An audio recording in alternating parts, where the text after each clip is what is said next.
Whoop, sorry, I just realized my mic was muted. Hello, everybody. We are here. We are live. Welcome to the stream. There is a little bit of a delay, like, from the stream to like, what I see in the chat, so just asking now, can everyone hear me okay? Can everyone hear my voice?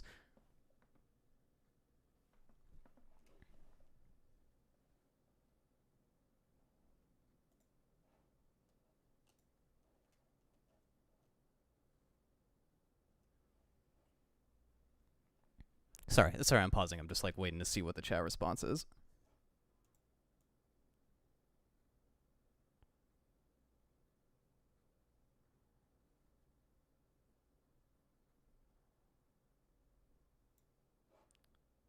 You guys can hear me? Okay, awesome. All right. Well, hello everybody.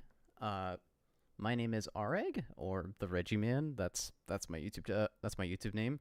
Welcome to the stream. This is the first ever live stream I have done in quite a long time. It's been, I think, like almost 6 years. It's been a very, very, very long time. But yeah, we're here. We're live. We're back. I got this new layout. I got this new little mummy buddy who is just me, basically. Oh shit, a few people I recognize in here. But okay, there's both Michaels I know, Michael Edwards and Michael Kovac. Well, welcome guys, good to have you here.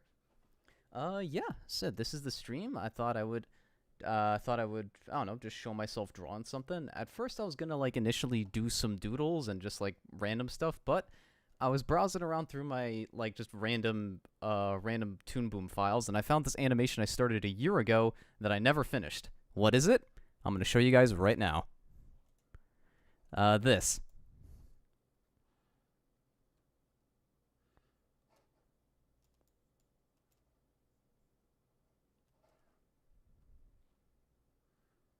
Oh, wait, hold on. You guys, I don't think are hearing the audio right now. Let me fix that really quickly.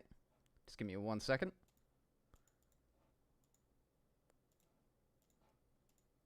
Okay, there we go. Now you guys should be able to hear it. My mistake. Sorry about that.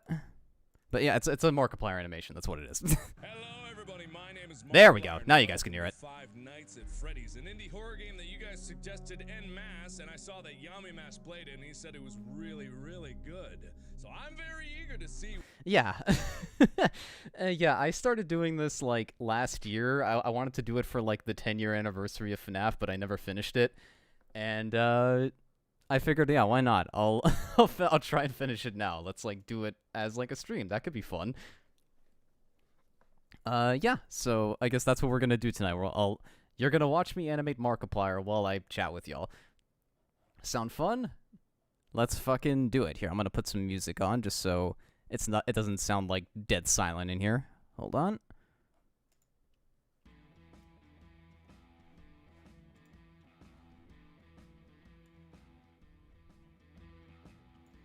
Alright, well, I think we got everything set up and ready to go, so why don't we get started on animating fucking Markimoo over here. Yeah! Okay, so yeah. I drew this a while ago, as you guys can see, and the sketches are very rough, because this is just kind of how I start. Like, I just kind of do very, very quick sketches to get, like, the mood down. Here, I'm gonna turn the music down a bit. It's a bit loud for me. There we go. I basically do that to get a feel for, like, just how everything looks. Just, like, sketch it really quick to see if, like, this kind of works okay. It's just a bunch of, like, quick keys. Sometimes, like, depending on how rough the sketches are, sometimes I just go straight into animation from this. Other times I kind of give it, like, these keys a second pass just to make them a little bit more solid, and then I animate it. For this one, I mean, as you saw, I didn't even finish yet, but, you know, for now we're just going to work with what we have. I'm gonna definitely redraw some of these because they're a little old, and I want to give it a better sense of flow and, you know, just make it a little cleaner. So, forgive me. You're gonna probably hear me scrubbing through Markiplier a whole lot, but that's just part of the process.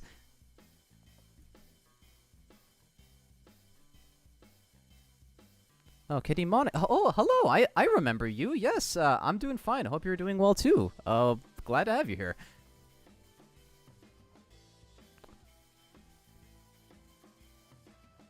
Alright, yes, the classic Markiplier FNAF Let's Play. Yeah, the one that really started it all. Like, when you think about it, I feel like this was basically how most people found out about Five Nights at Freddy's. It's how I did. Like, I mean, I first heard about it, like, through my partner. Like, she just kind of told me, hey, have you heard about this game? Like, I think you might like it. And first thing I did was look up Markiplier's playthrough, and yep, the rest is kind of history. Yeah. I genuinely think this man... Like, this guy and MatPat are, I think, the reasons, like, the main reasons FNAF is still a thing today. Like, yeah, they boosted it so much. So, I'm gonna draw his silly face as, I guess, thank you. Hello, everybody. My name is Markiplier, and welcome to Five Nights. Alright. Okay. I'm gonna mute the audio for now. So, yeah, I'm kind of just trying to, like, think back to what I was thinking a year ago when I was first drawing this. So yeah, he's doing like this kind of like swing down and then like a woo before shooting back into place, and then yeah, doing a little like, I guess, anime wink. All right, I guess yeah. Let's start there and work from that. I'll make a new layer. And yeah, let's, I guess, do a bit more of a clean pass with this and maybe animate it a little bit.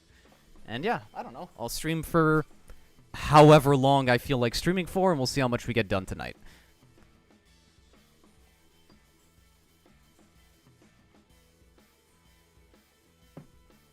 You first found out from Yami Mash. I mean, Mark first found out about it from Yami Mash, as he says right in this video. He says he told me it was really, really good. So, yeah. That's totally fair as well.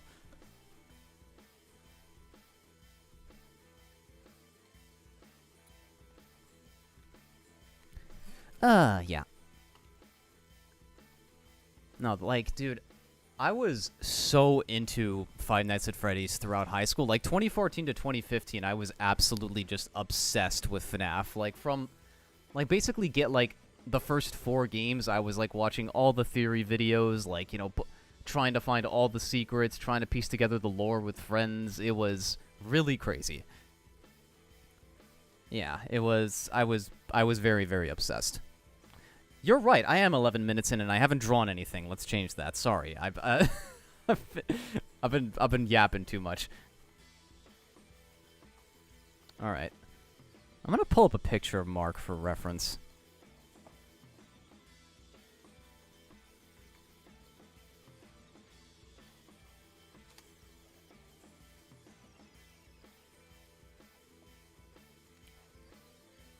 Alright, yeah, I think that'll work.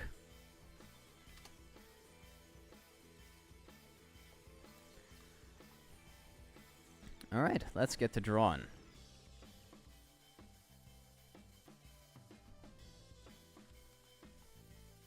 Yeah, usually, like, before I start animating something, I make at least, like, a quick model sheet or reference that I can, like, kind of work off of. Here, I guess I'm just drawing Mark based on vibes. If things that really don't feel consistent, maybe I'll just sketch a quick one, but we'll see. For now, though, we're just kind of going in.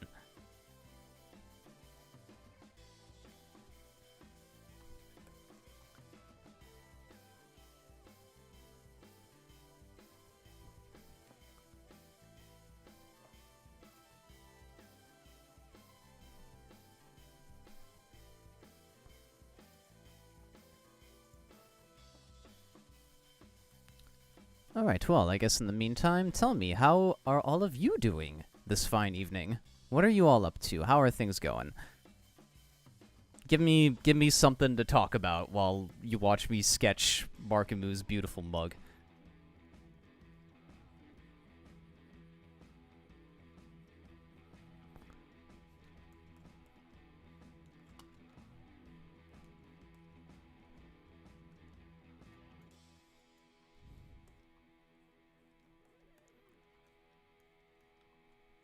You know, I think I'm gonna actually draw, like, I'm gonna start out with this face, since this seems to be the kind of default face I was using for a bit.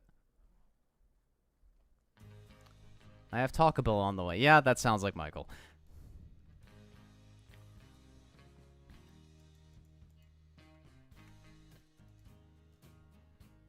Well, tell us. Share with the class. What did you order?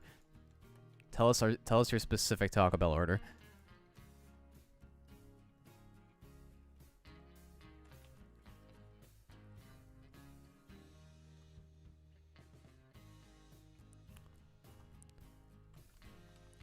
Should still be working on my film. What do you mean should? Why aren't you? 20-second delay, so conversations might be a bit awkward. Yeah, I apologize for that. That's just stream buffering. I kind of had to put that in because, like, before I started, YouTube was freaking out. Being all like, no, you gotta put it, or else the stream's gonna be really weird. I'll see if I can fix that later on.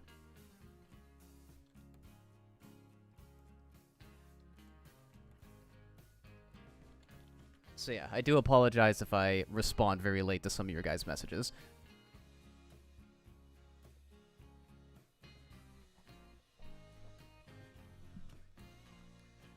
I got a Doritos Locos Tacos combo, 3 tacos, swap beef for chicken, plus creamy jalapeno sauce, and a large Baja Blast, of course. Yeah, sounds good. You know, can I make a confession? I've never eaten Taco Bell in my life. Like, not that I have, like, I've eaten tacos before, but never Taco Bell specifically. Like, never ever. I've just never really had a reason to. Doing pretty well, busy with commissions and animation work. Same here. Same here. This is kind of one of the reasons I wanted to do streams like this. I kind of wanted to give myself a reason to just draw for myself for fun.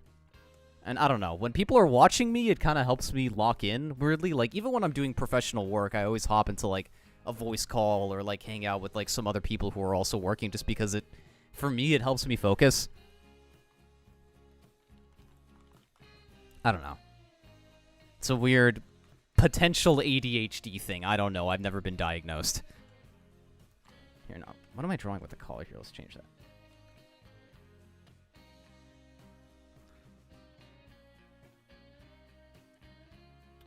I heard from one podcast that you like Ralph Bakshi's work. Yeah, I think that was Michael Edwards' podcast, who's on next. Yeah, like we talked about Bakshi a little bit briefly.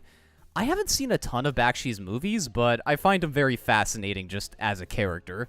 Like, he's a very out there person, and he's got a lot of fun stories in terms of just like what he did during production of certain projects. Like on that podcast, fucking Mike recommended to me the documentary series about like the Mighty Mouse cartoon that he did, and it's you hear like a lot of interviews from like the crew members who like almost all of them went on to do like huge projects. Like there's people there who worked on like Batman the Animated Series, Pixar, DreamWorks, like all that kind of stuff, and they all just talk about how cuckoo Ralph was during the production of that show. Like, yeah, there was a story about how like somebody accidentally threw his dentures in the garbage, so he made the employees dumpster dive to try and get it back, and when they did, he didn't even like wash it. He just like put him right back in his mouth. There was another one where like one of the employees was like watching American Pop, like one of his movies, like during their lunch break, and like Ralph walked in and was like doing just like basically live commentary, being all like, "Oh, you know, this is the kind of stuff we did for the movie." And then when lunch was over and the guy went back to work, Ralph was just like, where the hell you think you're going? You're coming back and you're finishing my movie." Just made him fucking finish the movie on company time and shit. Like, yeah, Mike told me a lot of these, but there's like a ton more, like, in the documentary if you watch it. It's on YouTube for free. It's only like 20 or 30 minutes.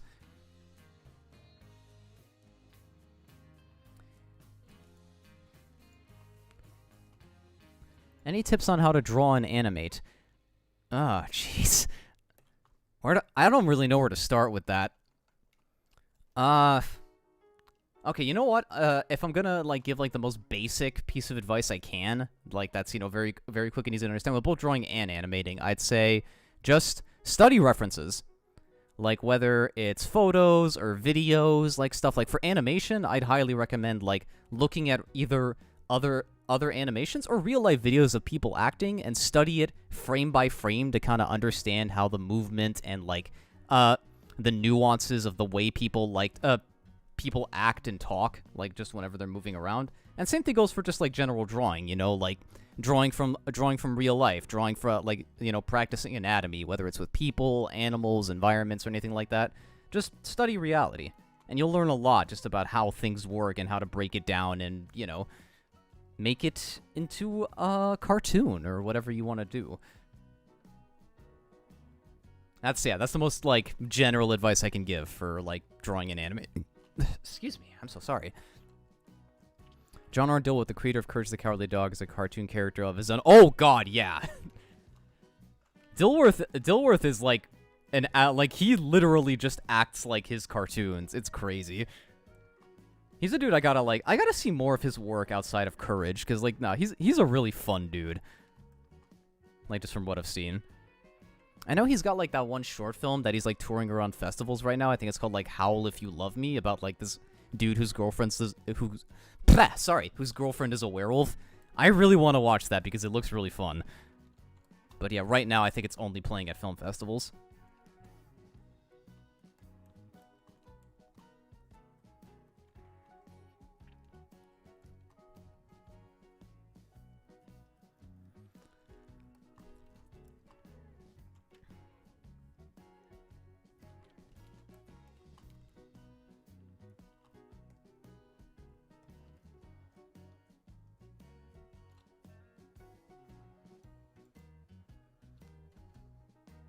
Wanted to interview him for a long time, but I'm almost intimidated from how odd he is from his from the interviews I've watched. I totally feel that. I'd say like with Dilworth, I actually know some people who have like met him in person, and from like what I've heard, like he's very animated and he's very silly, but he's like a really nice dude. Like, you know, he has like no problem talking with people, chatting about stuff, like all of that. See Purdy the Dirty Birdie? I've seen that one. That one's really funny. Like, that one actually... Okay, I don't know if any of you guys ever grew up watching Sonic shorts like I did, but, like, it was these... it was, like, this, like, Newgrounds series where it was just, like a kind of laser collection Astive movie Robot Chicken style compilation of a bunch of, like, short Sonic parodies, like, about... like all done by different animators, and they did a Knuckles-centric one called Knuckles Briefs, and one of the shorts is a direct parody of Dirty Birdie, where Sonic just keeps flashing his ass to the camera, and like every time Knuckles turns his head, like he pulls back.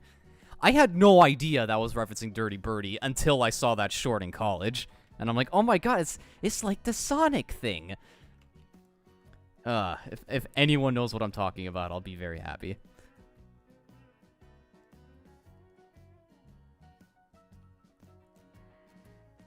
If I was going to go for a spooky person, though, I've wanted to talk to Maxwell Adams for ages. I've spoken with Maxwell Adams, actually, and I was horrified the entire time. This was, like, way back when we finished the pilot for Has-Been. I got to meet a lot of the crew in LA because we were, like, doing a live premiere, like, in a theater.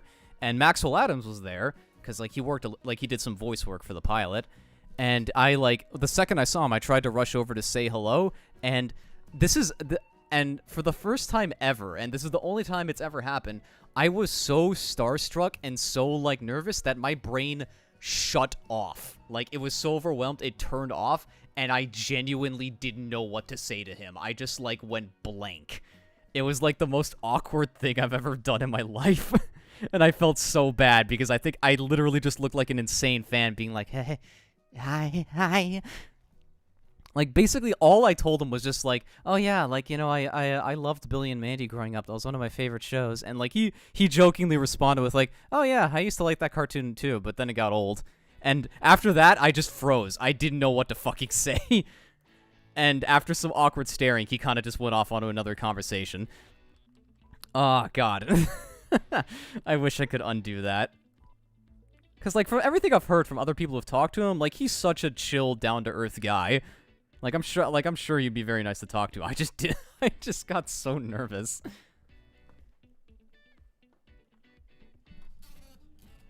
Oh, I had the exact same thing happen when I interviewed Matt Vogel. I was so terrified of interviewing him up in person that I was a nervous wreck the whole time. Yeah, I completely get it.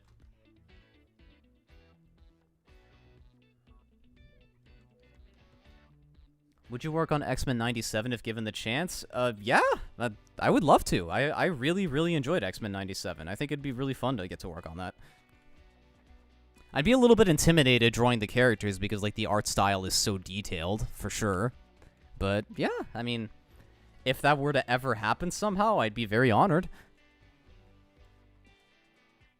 Though I'm not gonna lie, but I think a person like I would like to work on X-Men 97, but like I think I genuinely like start jumping and screaming if they did like a revival of the 90s Spider-Man cartoon and I got to work on that, because that was my favorite show as a kid. That was what got me into Marvel as a whole, basically. Like, that show, like, I watched that show when I was super young with my brother, and it introduced so many, like, Marvel characters to me. It introduced Daredevil, the X-Men, Captain America, Iron Man, and it had basically, like, every major Spidey villain in there. Like, yeah, there was, you know, Venom, Green Goblin, Mysterio, the Spot, like, all the weird villains, like Big Wheel and shit. It was such a fun show. And the ending pissed me off so much because it ends on a massive cliffhanger that never got resolved. So I really hope, I don't know, because of X-Men 97's success, they do something with that. Especially because he appears in X-Men 97. He has, like, a quick cameo, like, where he's just, like, swinging by the buildings, and then he sees, like, a light happen in the sky, and he's like, huh? I'm like, please do something with him.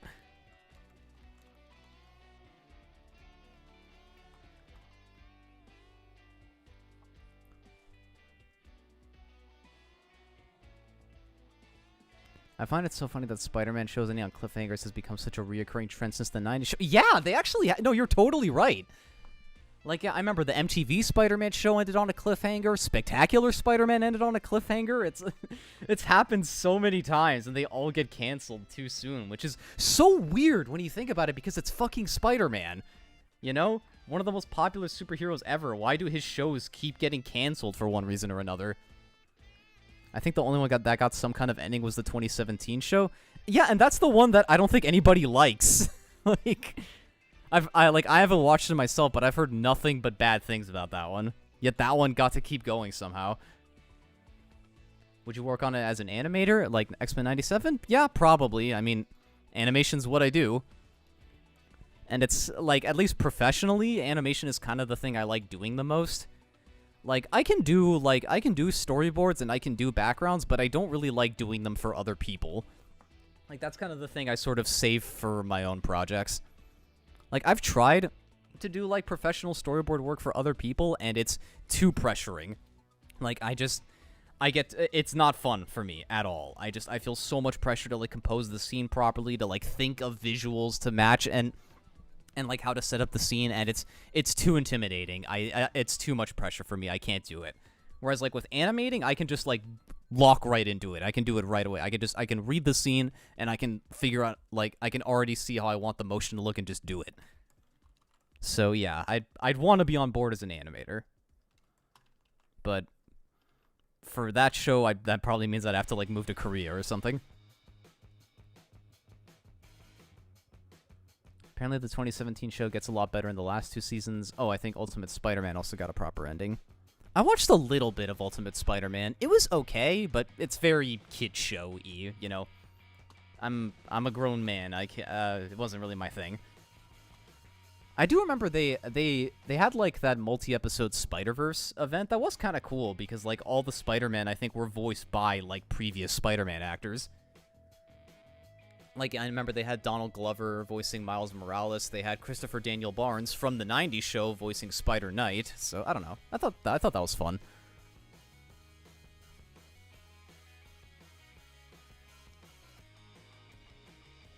Ultimate really picks up in Season 2. Alright, good to know.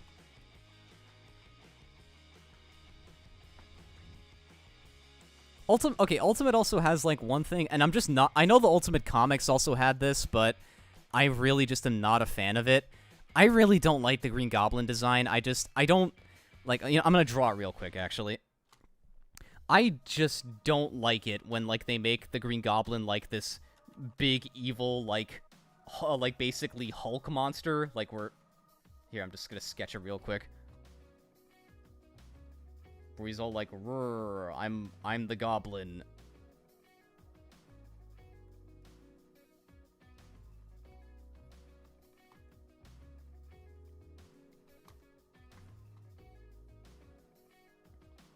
Like, yeah, when he fucking looks like this, hate it. I hate when the Goblin is like this. They literally just make him the Hulk, and I don't like it.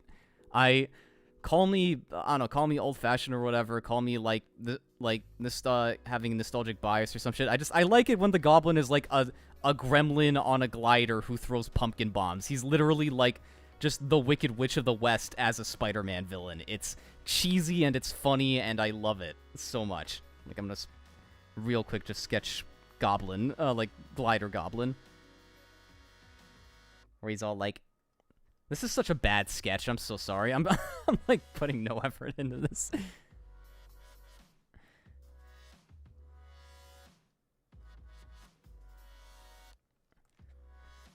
But yeah, no, I like when the goblin's like this, when he's all like, I'm going to get you, Spider-Man! Like, that to me is when he's more fun. I hate big monster goblin.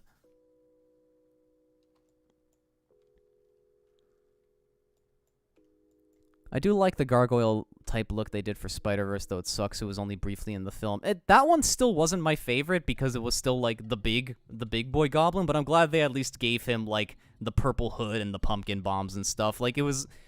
I guess it was, you know, a best of both worlds kind of thing, but I prefer the classic goblin.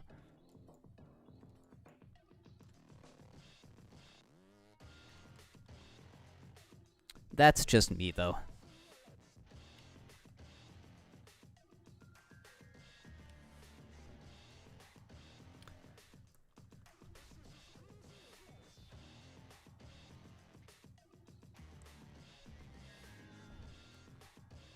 Like, there are some Ultimate designs that I do really like. I like Ultimate Venom, how they just make him, like, this big kind of, like, goop monster with tendrils coming out everywhere, kind of like the Thing. And I like that when he gets stronger, he's kind of like, he looks like he's constantly bubbling and boiling. I think that's a really cool look. I don't mind the Electro design either. I know a lot of people don't like the blue Electro, but I don't mind it. Like, I like classic Electro as well, but I think Ultimate Electro's fine too. I like both.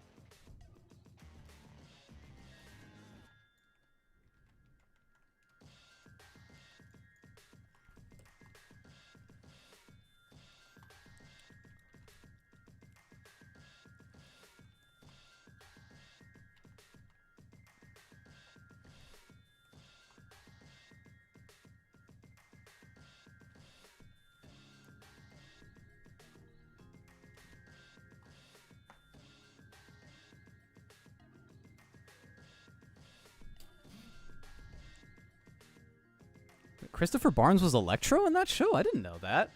Oh shit, that's actually really cool.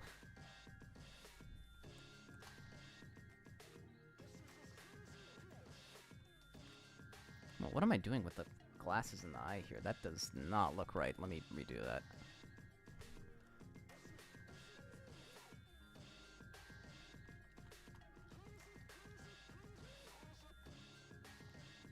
Again, Markiplier's got very tiny eyes, so...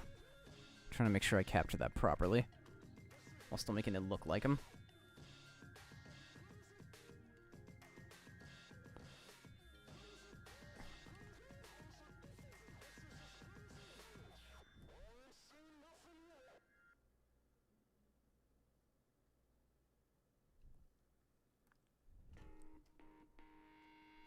You should make the Local Freak a series like Farfetch'd. I want to! I really want to. And, I'm a shameless plug here, but if you guys want to help me do that, you can support me on my Patreon, because that's basically, the only way I can make a living off of doing my own work. Like, because right now, like, the reason Local Freak episodes take so long to make is that I'm doing them in my free time whenever I'm not working on, projects for other people to pay the bills. So I'm basically working on it either, like, late evenings or on the weekend. Like, and, you know...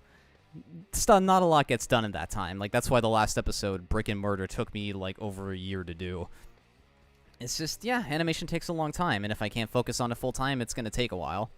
So, yeah, like, I want to do more, and I have another episode on the way. Like, it's in, like, the early stages right now, but I'm working on it.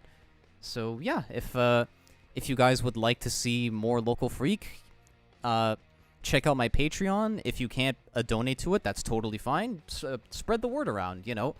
The more people you can show my work who like might be interested and might want to help support it, the better. I'd super appreciate it, and that way I can make more things for all of you.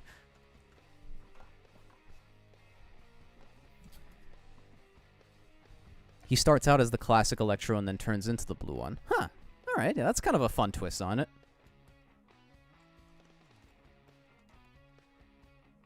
One Electro design I really like is the Spectacular Spider-Man one, because it's like a kind of mix of like the classic and Ultimate Electro, because like he's, you know, it's like the Ultimate Electro where he's like made of electricity, but he's the green and yellow colors. And I especially like when he goes like full electricity mode.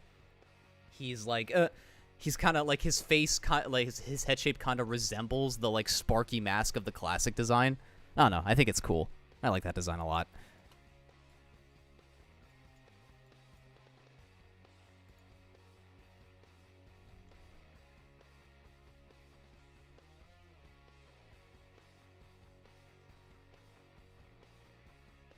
Anything big going on in the animation industry right now?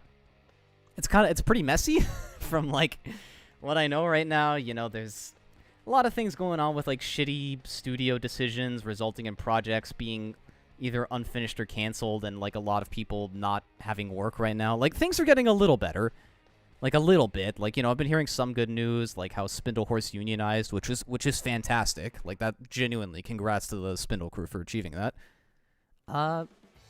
That aside, you know, I think people are just trying their best right now. It's definitely what I'm trying to do.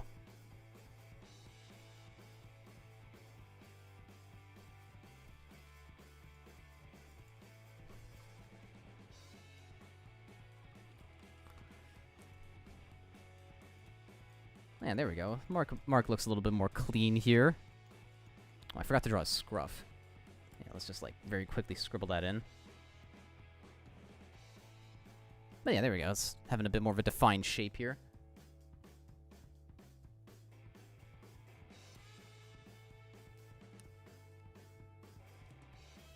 Don't try, only do. You know what?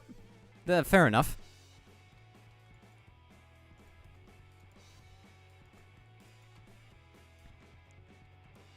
Alright, yeah, I guess I'll reword it. I'm doing my best to to get more things done. Broke my heart recently to find out that apparently they were developing a reboot/continuation to Megas XLR, but it got canned because of the Warner Brothers merger.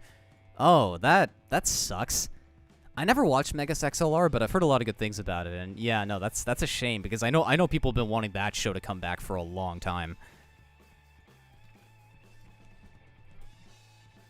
No, that whole Warner Brothers Discovery merger, I think might have genuinely been like the worst business move on the planet. Not a single good thing happened because of that.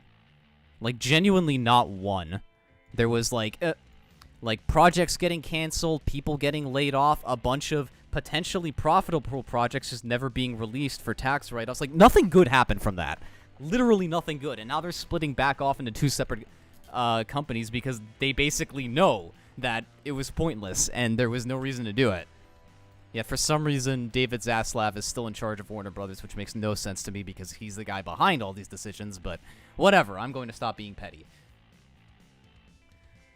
Yeah, I don't know. It was a dumb merger, and now I'm hearing rumors that, like, Paramount apparently wants to buy Warner Brothers, and I'm like, oh god, please no. No more companies buying each other. We don't need this freaking, like, The Thing disgusting hybrid of companies. It's not good. No one likes it. Stop doing it.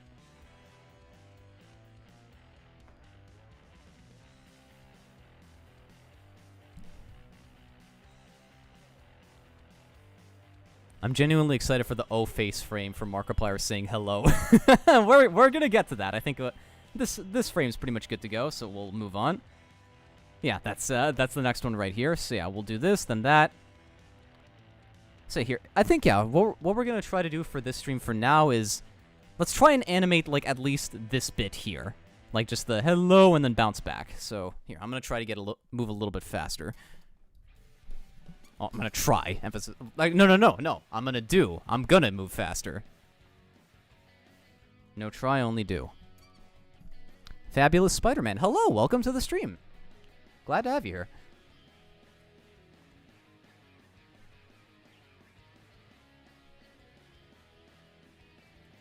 I love that they went from HBO Max to Max back to HBO Max. Yeah, exactly. Case in point. They did a dumb brand name change for no reason that nobody asked for, and then they changed it back because there was no reason to do it.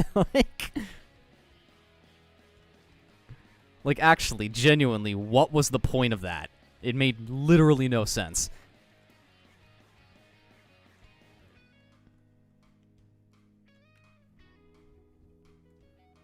Now, the most upsetting loss for me, like, with that whole situation was the fact that, like, the Cartoon Network Studios building, like, got closed down. You know, just Cartoon Network in general as, like, a production studio is basically gone and is just a name now. That upset me so much because, dude, one of my dreams was to visit that studio.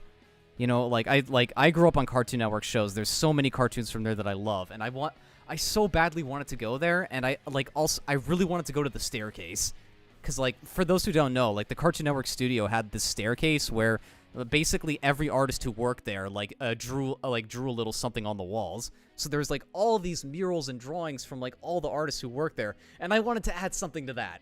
But now it's gone forever, so I guess, yeah, that dream's dead.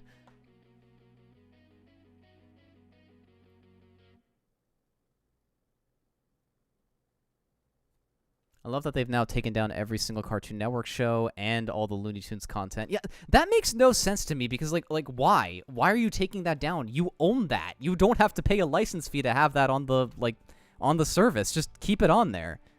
It's, like, literally, like, it's literally only because they just don't like cartoons, like, the people in charge. And I'm like, screw you, man. We work hard to make these things.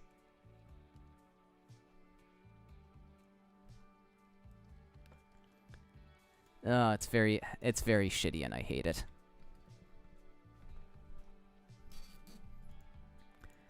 I don't want to get too ranty about, like, the whole state of animation and like, you know, cartoons being canceled in the stream and stuff, because then it's just gonna get cynical and I'm gonna rant so much, and I don't want to do it. Just point is, I don't know. To all people potentially watching this who want to pursue animation and art or currently work in the industry, just keep going, do your best. Things aren't in the best state right now, but it's not going to last forever, you know? There are people in charge who suck, but those people come and go. Things will get better. I believe that. Always just go out there and make your thing. Whatever it is.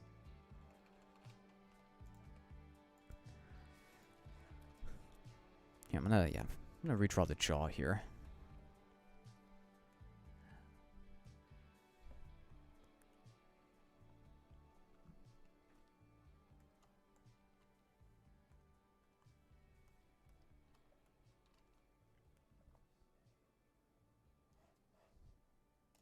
Oh, Nat, Postmodern Art Podcast. Hello, welcome to the stream. Good to have you here.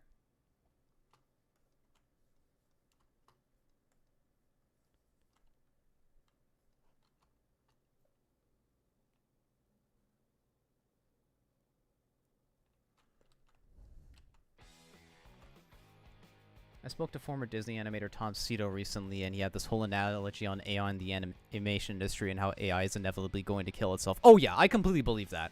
Okay, I don't want to talk about AI too much because I hate AI, like, with a burning passion. But no, I 100% believe it's going to implode on itself. Like, right now, we're still kind of in, like, that like, awe and wonder phase, like, where people are still like, oh, this thing could do anything. Let's make it do anything. And people are gonna... And the more people do that, the more people are going to very quickly realize that it really isn't as amazing as everyone thinks it is. And yeah, and over time, people are going to catch on to how cheap and how shitty this stuff is, and it's gonna die.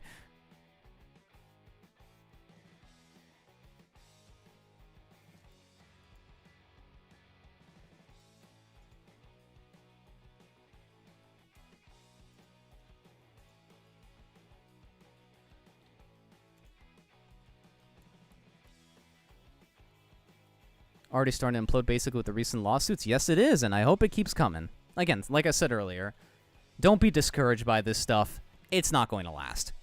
Please keep making things.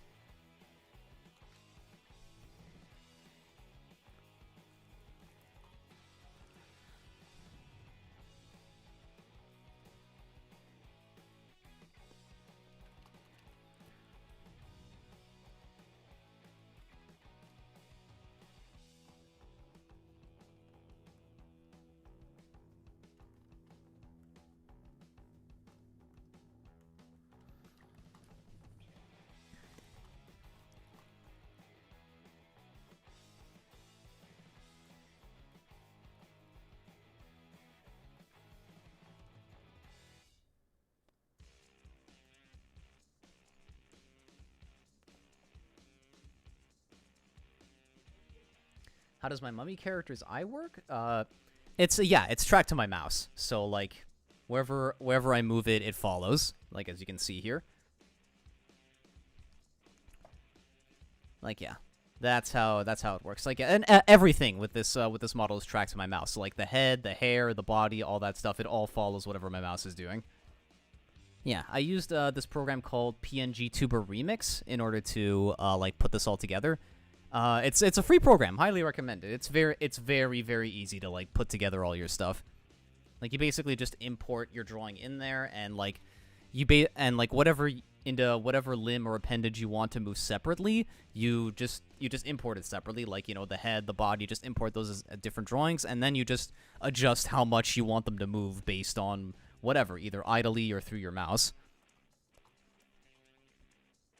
Like, yeah, as you can see, like, my little hand there is, like, kind of always drawing on the tablet. I made it do that.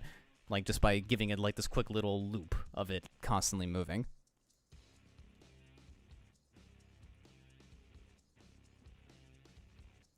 Oh, Katie, hello! Welcome to the stream. Good to have you here.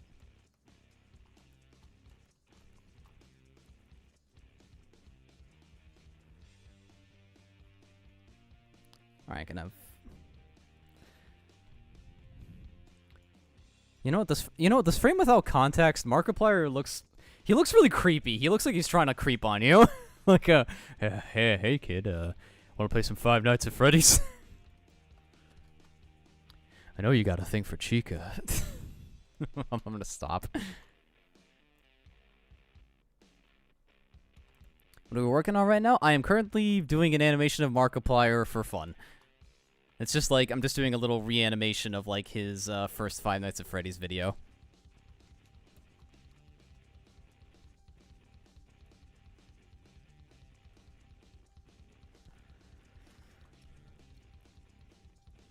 Oh, here, let me fix the hair there. That ain't right whatsoever.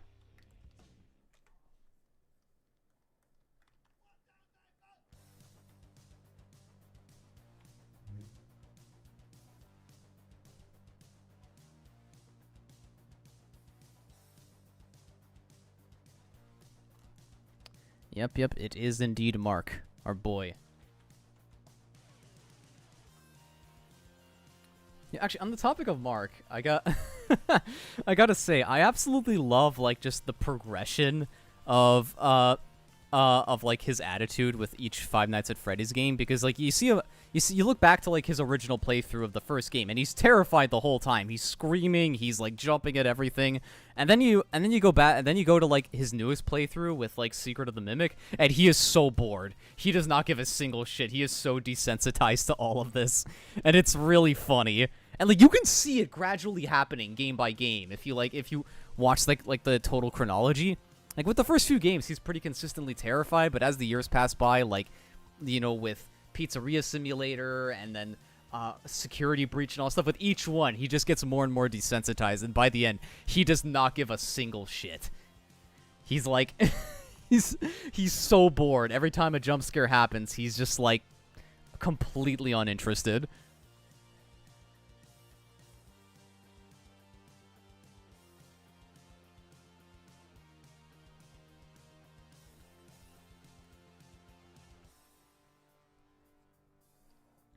It's like that episode of SpongeBob where the Flying Dutchman lives with him. Exactly. It's really funny. Like, yeah, no, if if you guys ever have the time, like, if you just want to see a direct, like, back and forth, like, go watch the first part of Markiplier's first FNAF playthrough, and then go and watch a random part from Secret of the Mimic, and you'll see just how uninterested he is. It's really funny. Like, he can't even really say anything that nice about the game itself. He's just like, I mean, like, it's a game, I guess. Like, it's got some alright stuff, but it's, I don't know. Like, it's really funny.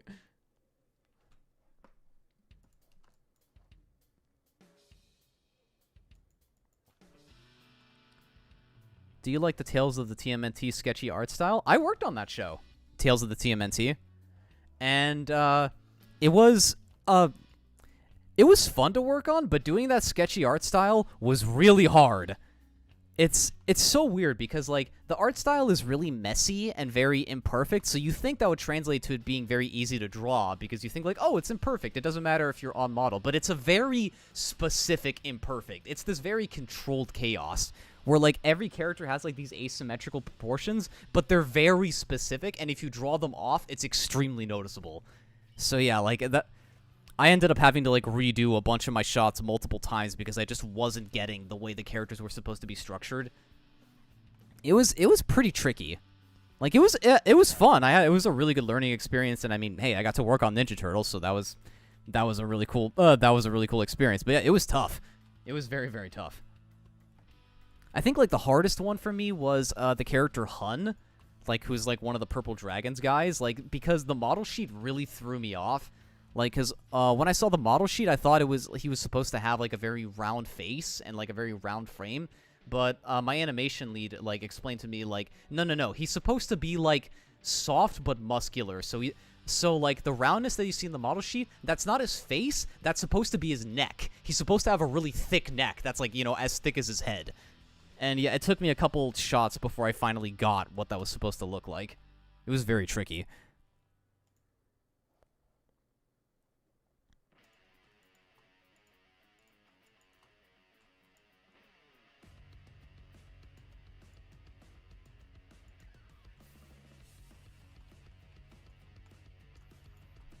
Okay, I think this frame's good enough. We'll do the ooh.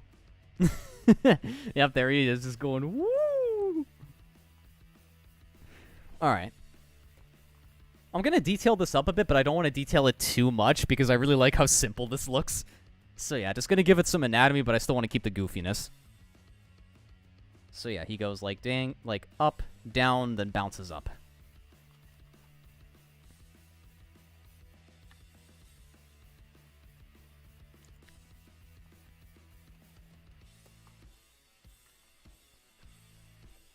Thing I'm working on is inspired by that in terms of art style. Oh, good luck on that.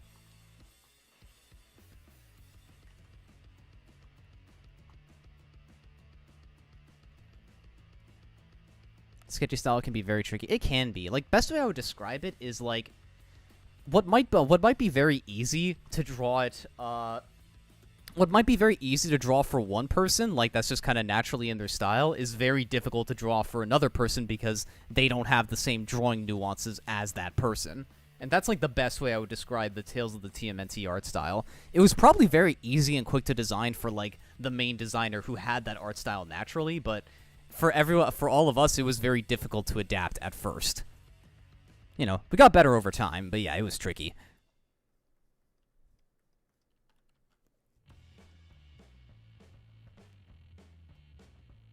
I hate that when I saw that O face frame, I went, oh, fuck, that's me. No, don't worry. Don't worry, it's Mark. It's Mark, not you, Mike.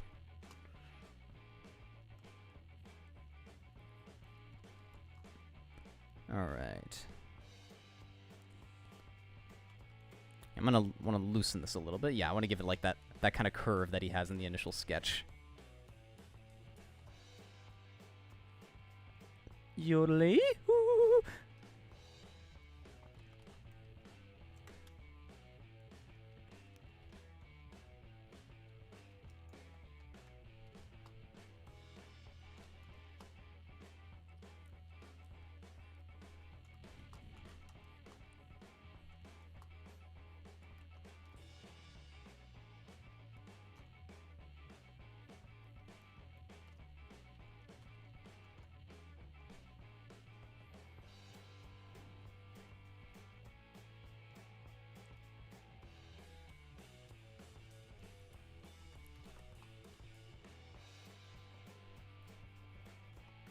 Okay, I don't know why, but just looking at this face and doing like the yodel-ee-hoo just made me think of this.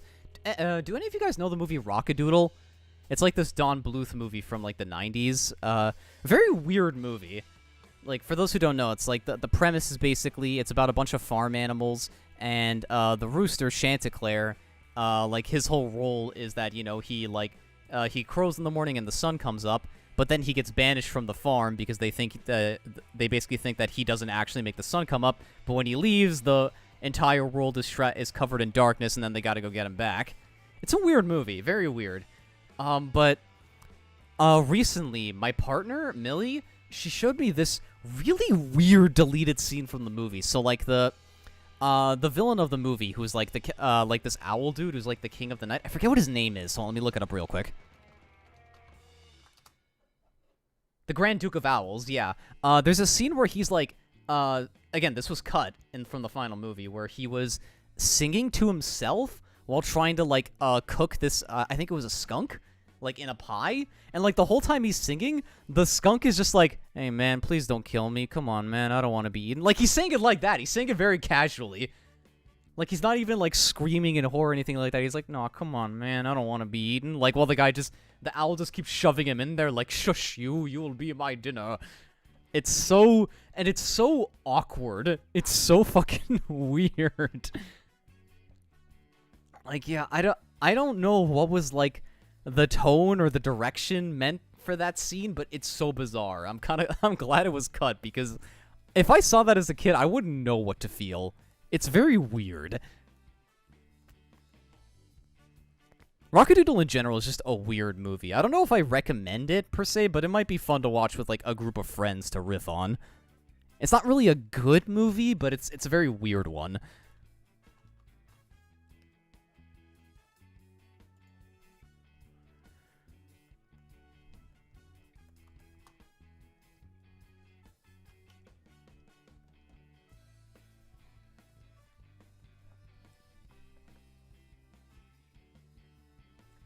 Shockingly short film too. I think it's barely an hour. Is it? Really? It felt way longer when I was watching it, but that's probably because the movie's not very good. I had no idea it was that short. Jesus.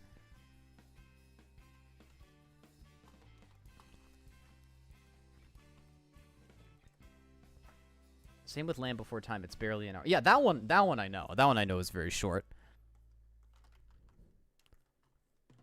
Yeah, actually, speaking of, one movie that's, like, it's not technically short, but it feels really short to me for some reason, and this is gonna be a weird-ass pick, but just hear me out, is freaking The Santa Claus 3, like the Tim Allen one. Like, the third movie it genuinely feels like the shortest movie I've ever watched in my life, because it has a conflict that gets resolved in, like, 5 seconds. It's literally like, you know, Tim Allen Santa is all like, oh man, being Santa is so stressful. Sometimes I wish I never was Santa. And then his wish gets granted and he gets thrown in like a alternate reality where he never became Santa and instead Jack Frost is Santa. And literally immediately, Tim Allen's like, wait a minute, this is a bad idea. I want to be Santa again. And he just switches back and the movie ends. And like, that's it. And like, the conflict is so quickly resolved. There's no like Tim Allen taking a moment to maybe appreciate the things he could do now that he's not Santa. He's just right away like, oh no, this is bad, this sucks, I want to be Santa again. And then he is. And that's it. There's like not even a struggle. He literally just like goes to Jack Frost and he's like, take off the fucking Santa coat, give me that. And then he puts it back on and he's Santa again. And there we go, the end. It was just like, what the hell's the point of this movie? Why did this exist? Very weird movie.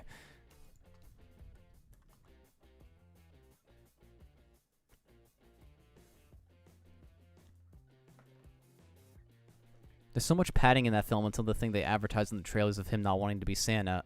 Yeah, kinda. Even that didn't feel that long to me. Like, maybe it's just because I really wasn't interested or, like, wasn't paying attention. It's like how everyone thinks that it's the wonderful wife. Well, sorry, I can't read things properly. It's like how everyone thinks that It's a Wonderful Life is just the Christmas portion when it's only the third act. Really? I've actually never watched It's a Wonderful Life, so I would not know. I guess maybe that's why it's so short. They were like, oh, it was short in It's a Wonderful Life, so we'll just make it short here. Because like that's basically what the third Santa Claus movie is. It's a Wonderful Life, but with Tim Allen and bad.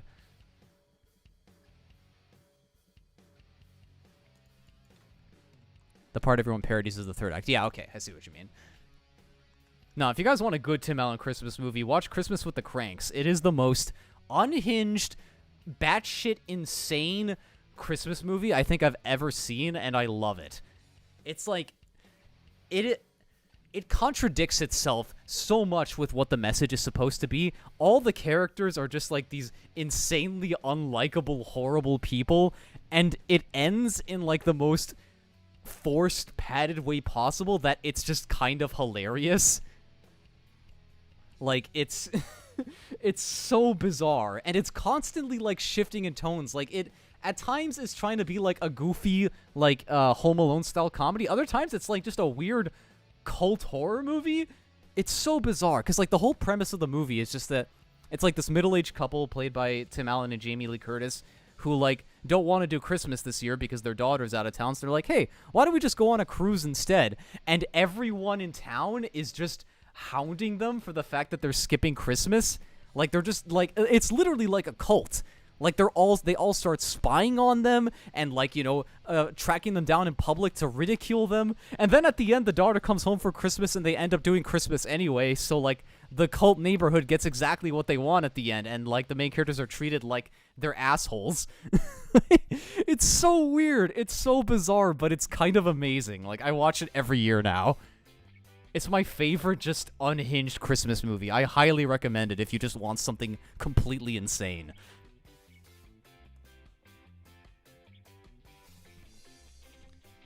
It might be some of the most secondhand embarrassment I've had for a cast. Yeah, no, that's a great way to describe it. I feel a very similar way about Jingle All the Way, which is also a Christmas movie I love just because of how insane it is. My partner hates it. She gets stressed out by the movie, and I don't blame her because the entire movie is just Arnold Schwarzenegger going mad trying to find a Christmas present for his son that no store has.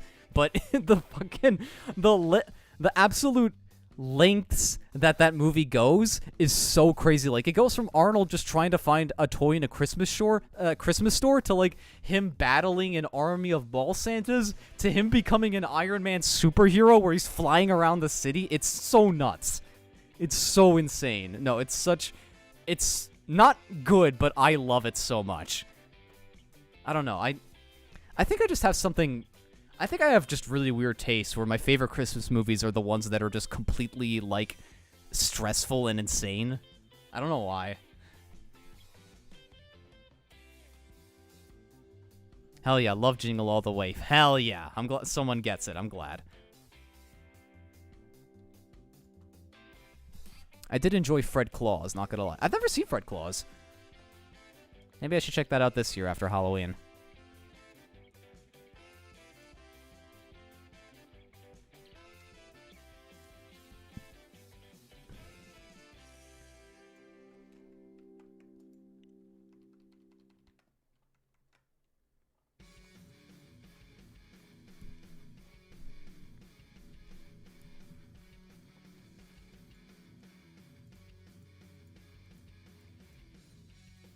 Other Christmas movie I genuinely just really love is Black Christmas. That one I'm not going to talk about too much because I don't want to spoil it, but it's just really, really good. It's the only like Christmas-themed horror movie I've seen that's actually really, really good. Like there's Krampus or Krampus, however you pronounce it. That's like I think fun, but it's a little bit schlocky, but it's entertaining. Black Christmas is just like an actually really good, really scary Christmas movie. And it's directed by the same guy who did Christmas Story, which is hilarious. But it's really, really good. I highly recommend it if you haven't seen it before. And it's also like, it was made in the 70s. It is aged extremely well and is still very relevant with a lot of the topics it covers. Just no, really good movie. Highly recommend it. Love Black Christmas. Jingle All the Way has a 20% on Rotten Tomatoes. Cowards. Cowards. They don't understand the fucking magic of Arnold dressed as Turbo Man. Absolute cowards. They just don't understand good art.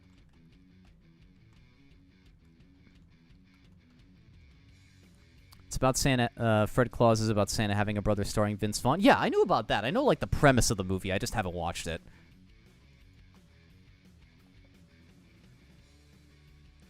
I've seen clips of Krampus. Gives me Evil Dead meets Christmas vibes. Yeah, kinda. I wouldn't really say it's as, like, fun as the Evil Dead movies. I think tonally, like, it's... Sometimes it's pretty fun. Other times I think it plays things a little bit too straight or a little bit too slow. But it's a fun movie. It's got some really great really great practical effects. Like, especially with all, like, the different monsters.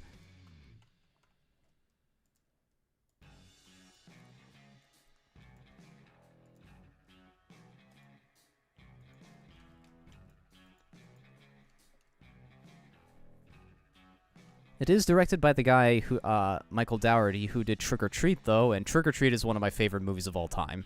Also, highly recommend that one if you guys haven't watched it. It is the perfect Halloween movie.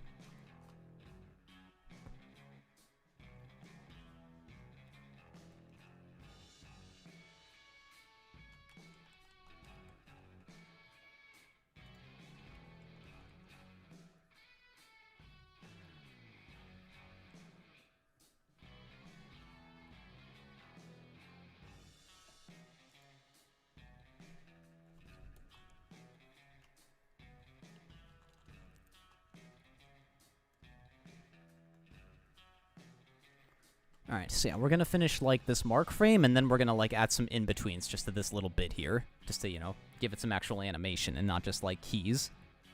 So yeah, we'll finish this frame, and then, yeah, we'll start adding some actual animation. Yeah. Yeah. Just making my VTuber head nod.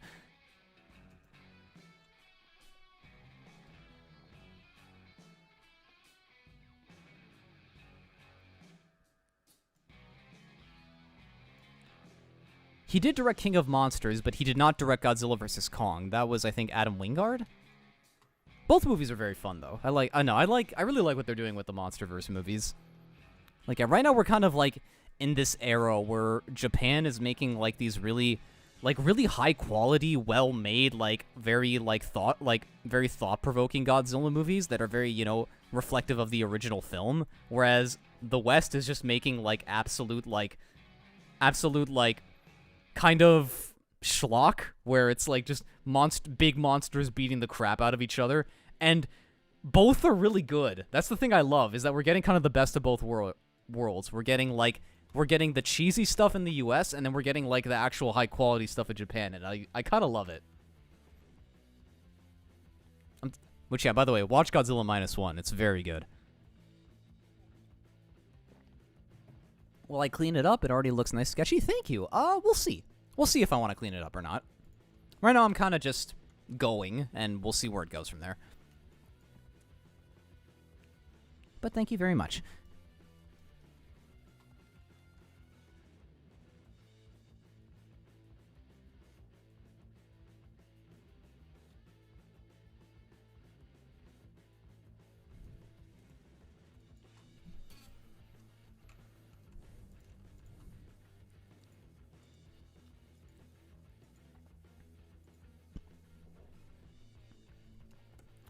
Oh, Mark.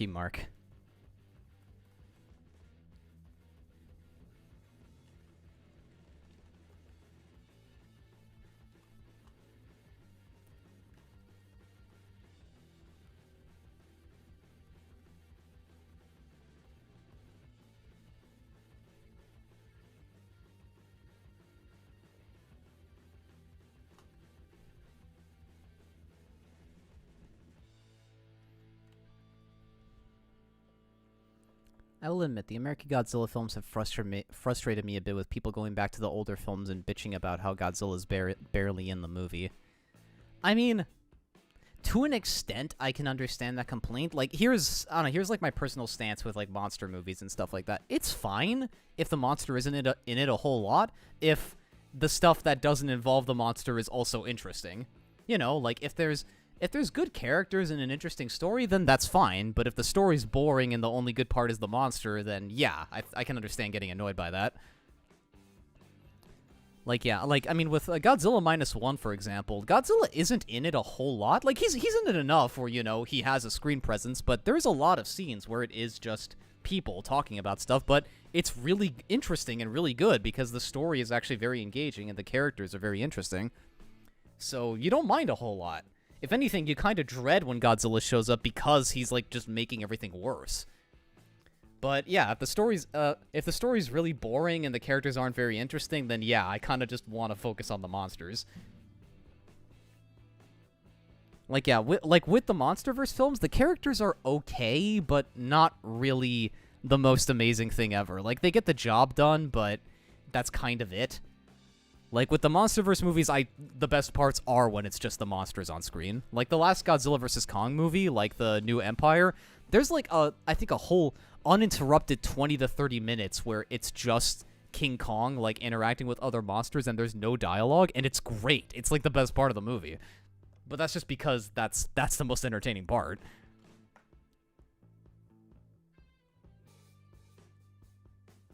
I've seen people complain about the original. Okay, yeah, no. With the original film, it's not meant to be a schlocky monster film. It's meant to be a very serious, like, you know, it was made as an analogy of, like, the atomic bomb dropping and stuff like that. It's meant to be a very human-focused movie. So yeah, I think complaining about that, it's kind of that kind of shows you're not really. Yeah, if you're complaining about that, then this isn't the movie for you. If you want to see, like, just monsters beating up each other, watch the new American movies, you know?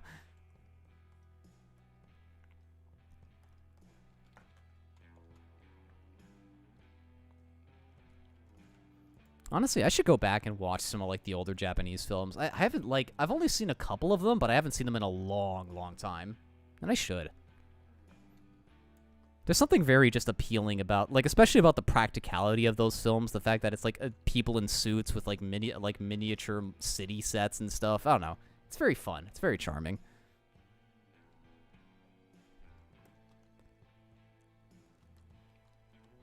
Yeah, let's make the eyebrow match how it looks in the.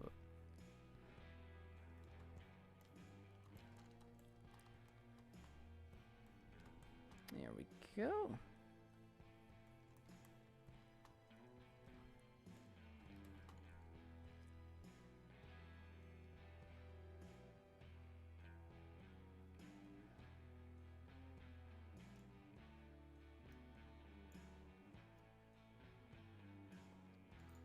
I felt like I was losing my mind when King of Monsters came out and people bitched about Godzilla not being on screen enough in 2014, and then people went, there's too much monsters in the sequel. No, I completely agree.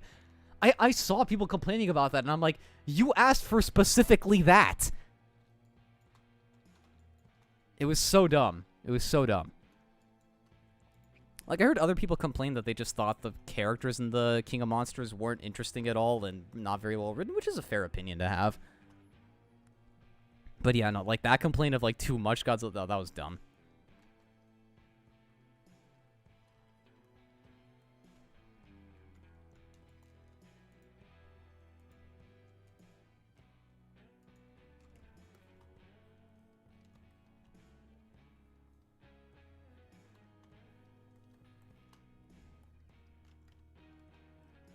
Here, actually, I got a fun story for everybody.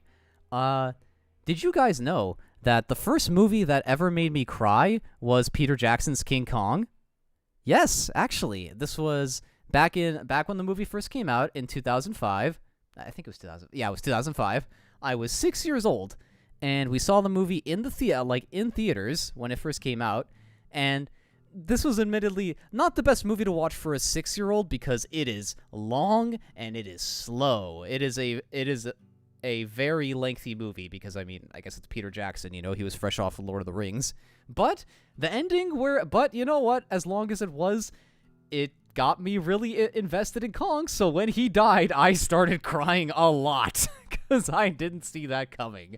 I really liked that big monkey, and I did not expect him to just die at the end. It made 6-year-old me very, very sad.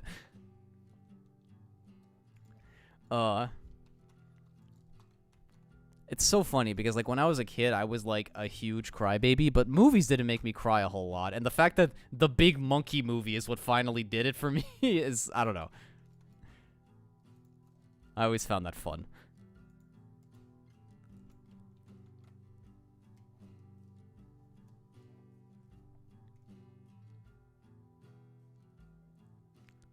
My mom and brother wanted to leave before seeing that part because they knew they were gonna cry. Yeah, man, Monkey was friend, okay? It's not his fault he's a big boy who doesn't belong in the city. Like, come on, man. Why do you have to shoot him with the planes? Come on, dude. He was just minding his own business and then you freaking kidnapped him. Leave Kong alone. I think the first movie to make me genuinely cry was Spider-Man 3. Was it the ending, like when Harry died? Because, like, I can get that. That one didn't do it for me as a kid, but I would get it, 100%. Oh, yeah, spoilers for Spider-Man 3, by the way, sorry. Look, the movie came out, like, almost 20 years ago. I'm gonna assume most of you guys know what happens at the end. If not, I apologize.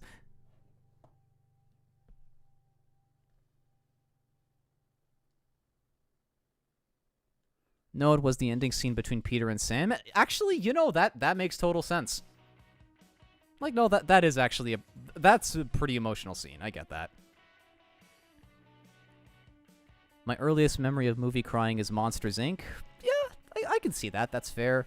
Land Before Time and E.T. were the first films I cried to. Definitely get that. Definitely makes sense. 100% makes sense. I know, I'm sorry, I didn't mean to spoil it.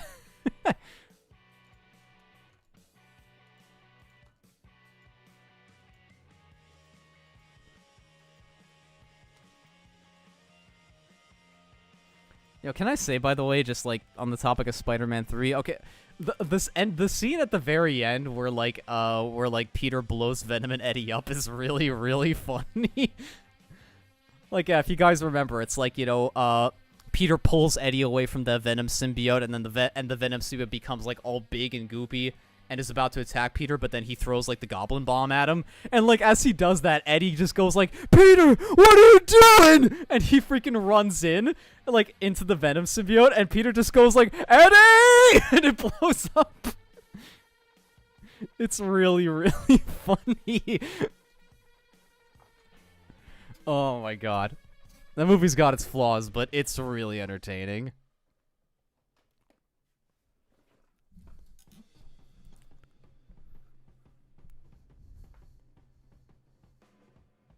Originally, there was supposed to be a Venom skull on the ground after that scene. I remember that, and I kind of wish they kept that. I think that would have been cool.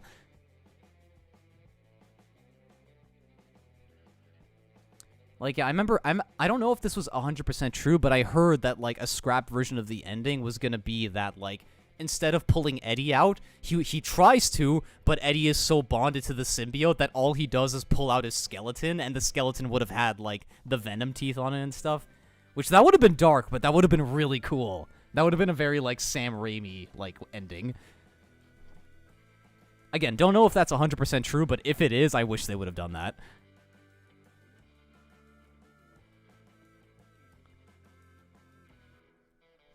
Funny enough, the movies I saw a lot as a kid didn't make me cry until I was much older, like Iron Giant and Land Before Time. Same, actually. Like, for me, that was Toy Story 2. I was totally fine watching that movie as a kid. Now, anytime I watch the backstory, like, for Jesse, I start bawling. And I think it's literally just because, you know, I'm older now, and I kind of understand, like, I kind of understand better what what being abandoned and what those emotions actually feel like. So it gets to me a lot more personally just because, you know, we're adults, we've lived a life a lot more, and we understand what that kind of pain is, you know? I think that's pretty understandable. Like, I definitely recognize that. Another one for me is like the Simpsons episode with Homer's mom. Like, I thought it was a sad episode as a kid. Now I absolutely break down every time I watch that episode. It's just so sad.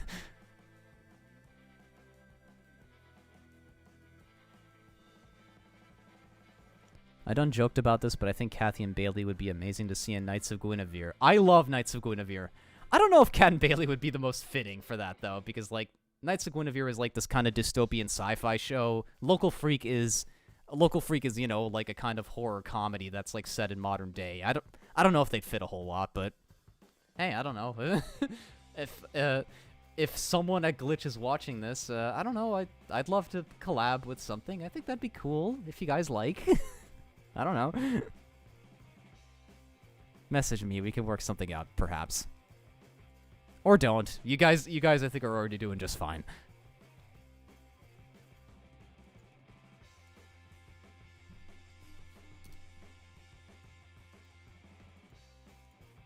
Okay, so yeah, I think we got the frames. Okay, actually, I wanna adjust like the alignment on Mark's face here, just so it looks a little bit more in line with the previous. Here, let me like rotate the face a bit. So doing it so it kind of matches with the next frame.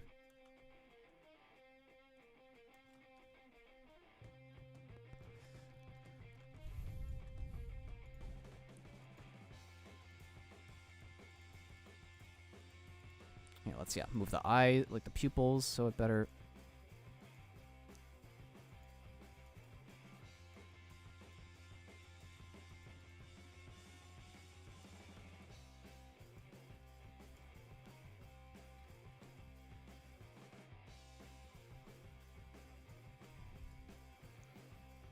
I first watched Blade Runner as a teen. Good, he defeated the replicant, hasn't? Hold on, let me reread that. So, I don't know why I keep, like, stammering on my own words. I first watched Blade Runner as a teen, and I thought, oh, good, he defeated the replicant. But as an adult, the death of Roy Batty makes me tear up. You know, I gotta rewatch Blade Runner, because I haven't seen that since I was a teen. Like, I watched it in high school as, like, part of a writing class. Yeah, I should rewatch it, honestly. See if, like, if that gets to me more emotionally as well.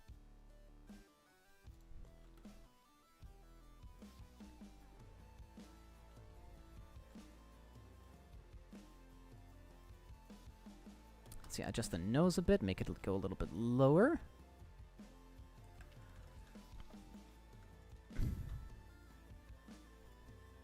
Alright, yeah, I think that's good enough. So yeah, let's start adding in-betweens. Alright, I'm going to turn the audio for the Toon Boom file back on so I can kind of, like, match the dialogue based to the audio. So you're going to hear a lot of Markiplier audio scrubbing. Apologies, but that's just, that's how I work.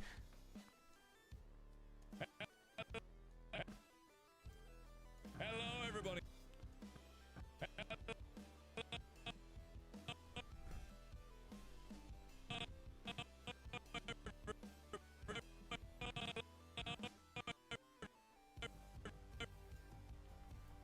Still just want to adjust these a little more. Just a little bit. Remember a while back I was writing down films that made me cry, and it was more than I thought it would be. It'd probably be the same for me if I ever did that. I can't remember, like, off the top of my head how many I have, but it's probably the same thing. Like, it's probably more than I think.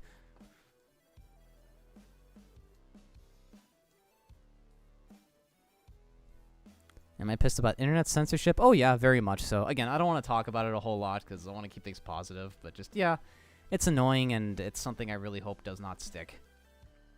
I mean, no matter what, I think people are going to work around it. But it's just, yeah, internet censorship, dumb. Let people make things. It was about 30, I think. That's not that much.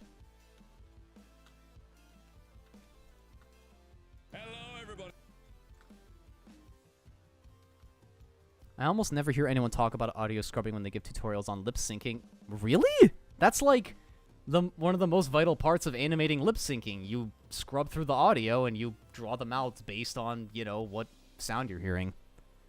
That's so weird. I mean, yeah, like, I'm kind of animating both, like, the head and the mouth at the same time with this one, since, you know, I want to make Mark very wacky looking here. But yeah, no, it's a very vital part. It's how it's how you get a good feel for what you're drawing, and, you know, time everything accordingly. Have I drawn Andy and Frank yet? I have not. I haven't drawn any of the Knights of Guinevere characters yet. Maybe I'll sketch them at some point.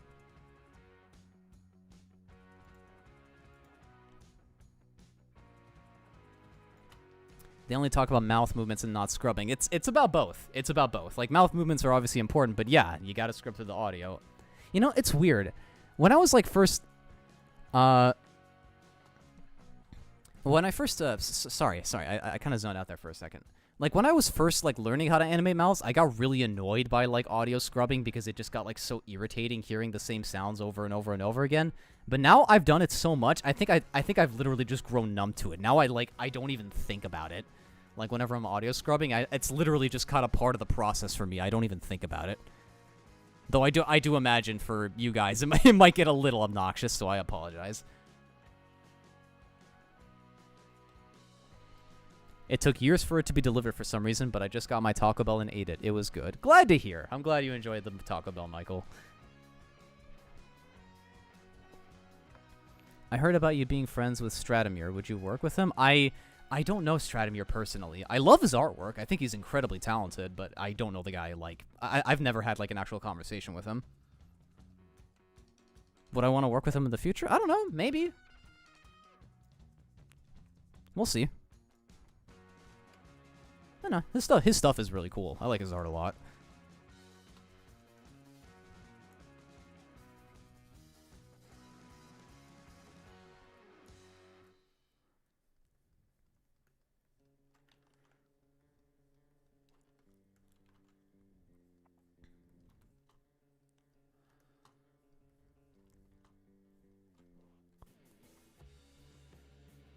Neither have I. I really want to make one of your fan art soon. Oh, I would love to see Knights of Guinevere in your style, Austin. That'd be really fun.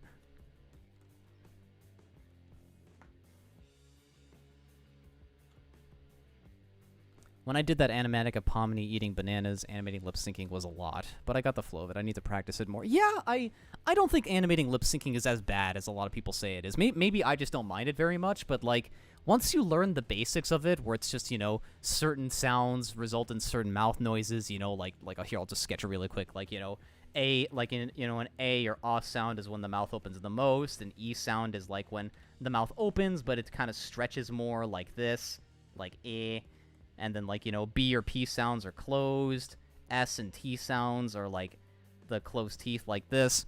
Once you, as well, or, like, you know, O sounds are just ovals like that. Like, once you kind of learn the basics of that, and you just know to, like, match those with, like, whatever sounds you're hearing, it becomes pretty simple.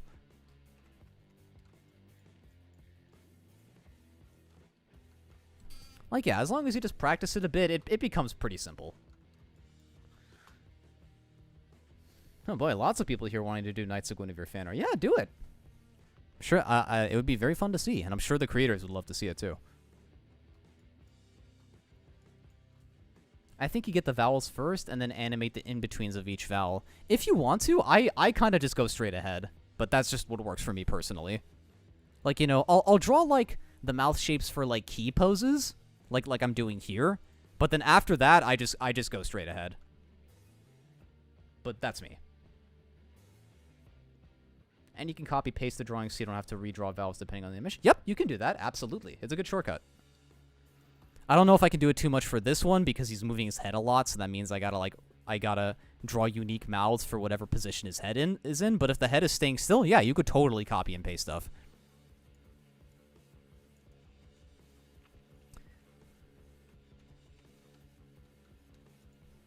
Like, yeah, I know there's shows like South Park and a lot of rig-based shows where, like, because characters remain stationary often, they have a bunch of pre-drawn mouth shapes that they just kind of, like, you know, copy, paste, and swap in to save time. Which, yeah, it's very smart. It's very resourceful. But, yeah, for me, since I'm kind of going full animation here, I can't take that shortcut as much. But if you can take it, take it.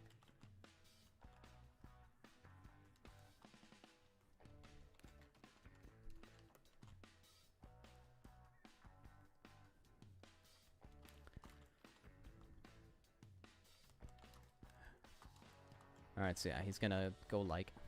Hello. Hello,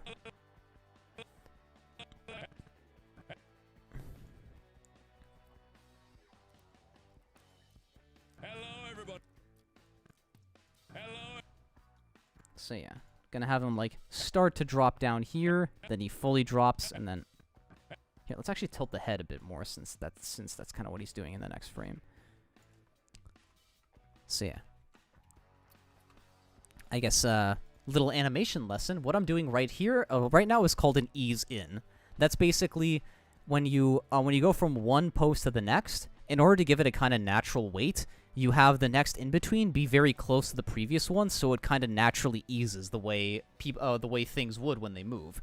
There's both ease in and ease out, which is like, ease in is like, literally like, you know, the frame beforehand is closer to like the first frame, whereas ease out would be like if it's closer to this frame. But I'm having it ease in because I kind of want to hold on like the big like ha sound. Then he does like the l, like the hello, like he does the L part really quickly, so I want to have that just be like one frame. And then, yeah, like with the O here, I'm going to have this be an ease out. Like, it's going to, like, I'll have an in-between, like, here that's going to be, like, very close to this frame, so it gives it a kind of natural weight. Yeah, there's a little animation 101 for everybody here. Ease in and ease out. It's one of the main principles of animation.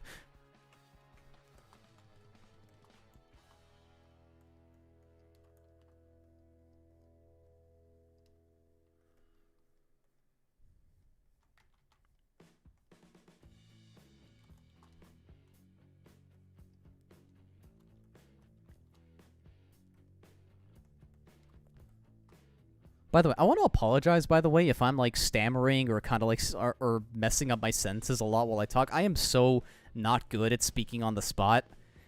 So, I'm sorry for that, but hopefully if I keep doing these, I'll get a little bit better at that.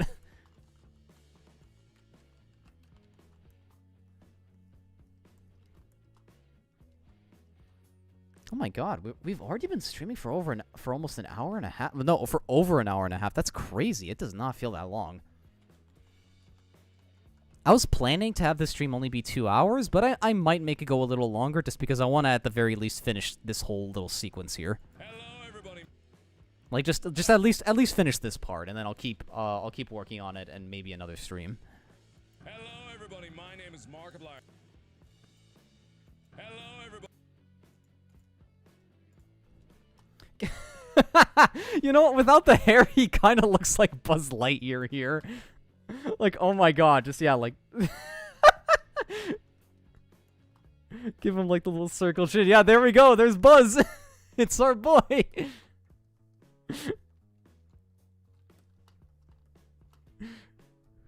Hello, everybody, to infinity and beyond. Jesus Christ. Please tell me you guys see this. Please tell me I'm not, like, just being an idiot here. You guys see it, right? It looks like Buzz.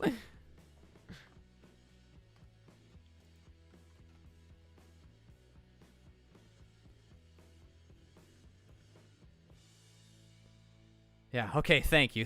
Someone else gets it. Hello, everybody. My name is Buzz Lightyear, and welcome back to Five Nights at Freddy's.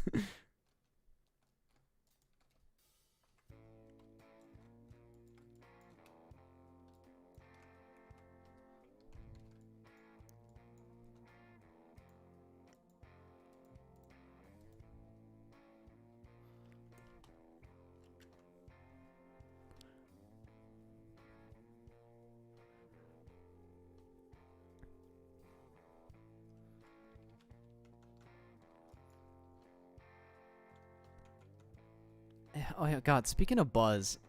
Okay. Apologies. I'm about to say a naughty word, so, mute your mic for the next moment if you do not want to hear foul language. Apologies. But have you guys seen, like, that one edit someone made of, like, the Buzz Lightyear? It's, like, this 3D animation, but it's based on the Buzz Lightyear cartoon when Patrick Warburton voiced him, and he's just talking about stuff, and then out of nowhere, they put in an audio of Joe from Family Guy, and just going like, this is stupid, I want to talk about vaginas! That's, like, one of my favorite edits. It's really funny. Buzz's chin is bigger than that? Yeah, no, it definitely is. Buzz has more of, like, hold on, he's got more of this kind of, like, big round chin with, like, the thing here. Yeah, like that. But it's fine. It's fine. Just thank you all for humoring me for that brief moment. Wait, actually, I forgot. I make him look like Buzz in a later frame here. Wait, hold on. And he said it was really, really good. Yeah, here, I drew him as Buzz. I completely forgot. Oh, okay, so, alright, no. Buzz Applier will be a thing later in this animation. And I guess, yeah, there I'll make him look more like Buzz. Because, I don't know, I think stupid things are funny.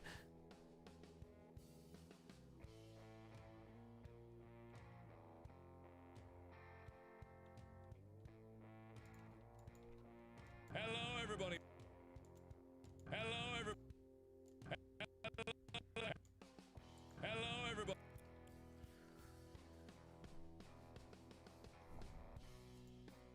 Hello, everybody.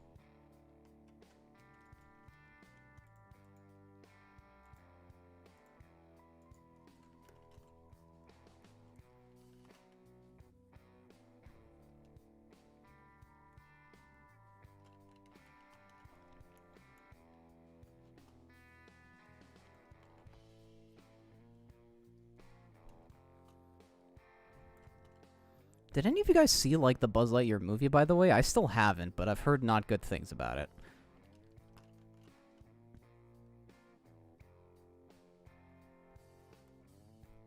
Like, yeah, I definitely, like, the trailers really didn't sell me on it. I really didn't like how kind of grounded and serious the movie was trying to go for. Like, when I think of Buzz Lightyear movie, I imagine, like, a kind of cheesy, fun space opera like Flash Gordon or something. Like, not that.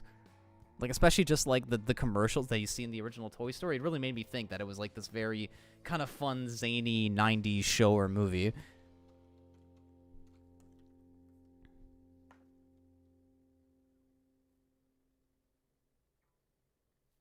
Watched it and regretted it. Okay, yep, that basically tells me everything I need to know. Oh, God, yeah. Me and my friend are at some point planning to do a kind of marathon of all the 3D Disney movies, including Pixar, and, like, ranking all of them. So that means we're going to have to watch Lightyear at some point. So, oh boy. Whenever I watch it, I guess I'll let you guys know what I think of it. Hope you and Cuppy are doing good, bud. How are things? Me and Cuppy are doing fine. And things are going okay. Just drawing Markiplier, because I don't know, I wanted to. I thought it would be fun. Hello, everybody. There we go. Yeah, it's got a little bit of movement though.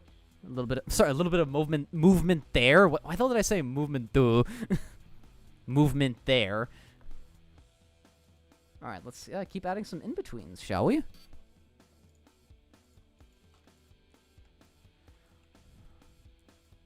Hello, everybody.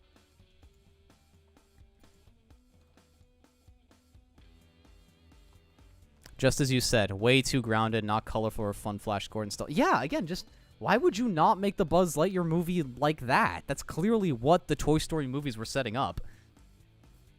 Yeah, it makes no sense to me.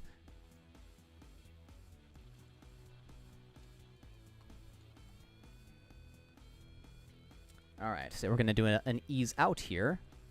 So that basically means I'm going to have, like, the in-between be very close to the key pose here, because I want to kind of give it a sense of, like, oh, he's, like, stretching out, like, immediately. Like, there's no pause, like, with the L here. He just goes right into the ooh.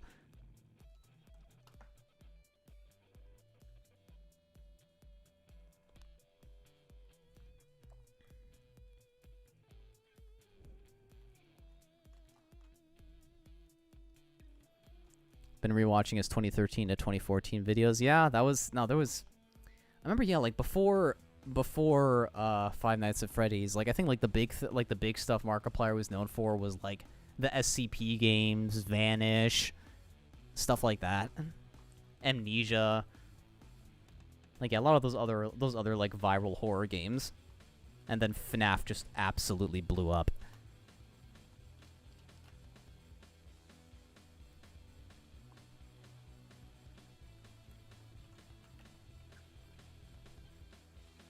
Which, actually, speaking of, like, because I brought up the SCP game earlier, like, SCP, like, Containment Breach. From, correct me if I'm wrong about this, but they've been, like, still updating the game to this day, and it's still free, which means it's got, like, a crap ton of content and things now, and it's a totally free game, which is nuts. Like, yeah, like, if that's true, if I'm wrong here, I'm just gonna sound like an idiot, but, like, if that's true, that's super cool. Like, legit. That's very, very cool of the devs, and I love that they've been still keeping it going all this time.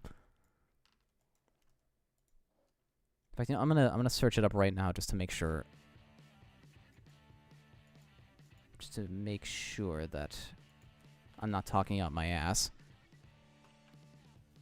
Yep, SCP Containment Breach is still free. Holy crap. That's wild.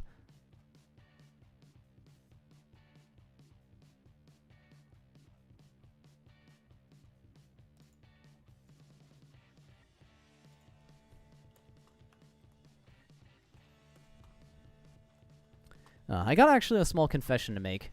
I am so not good with horror games. Like, I love horror stuff, but I get scared so easily, and horror games mess me up the most. Just like because, you know, when you're watching a movie, there's even when things are scary, there's like a disconnect. Like, there's a sense that, you know, oh, you're just watching the thing. You know, you don't always feel like the danger is geared towards you. Whereas when you're playing a game, like, since you're controlling the character, at least for me, it makes it feel more personal. It makes me feel like whatever monster is chasing after, like, the character is chasing after me specifically, and that messes me up so much more.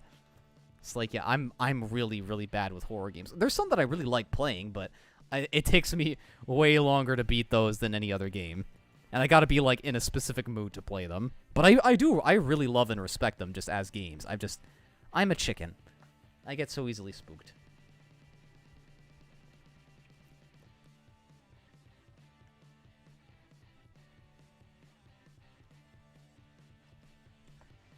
Like, yeah, whenever I do play them, my partner, she fucking just becomes an asshole and just starts fucking like popping out and going boo at me or jump scaring me while I'm playing just to spook me, and I hate it.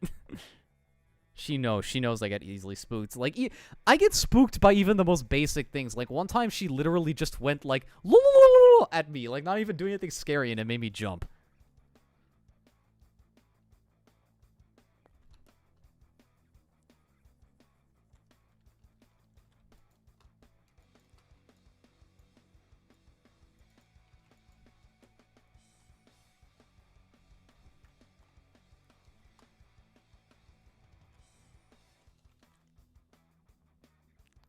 I also really want to watch The Bride, which comes out next year. Yeah, I've been hearing about The Bride. I've admittedly been trying to, like, avoid any other Frankenstein-type stories because I'm making one, so I kind of don't want to, like, watch one and, like, maybe indirectly take something from it, or, I don't know, or start wallowing and be like, oh no, that was good, I wish I thought of that, or something. So I'm just kind of trying to avoid everything like that, which includes the Guillermo del Toro movie, which I'm sure is going to be really good, but I'm just trying to stay away from, like, any Frankenstein stuff while I'm making Local Freak.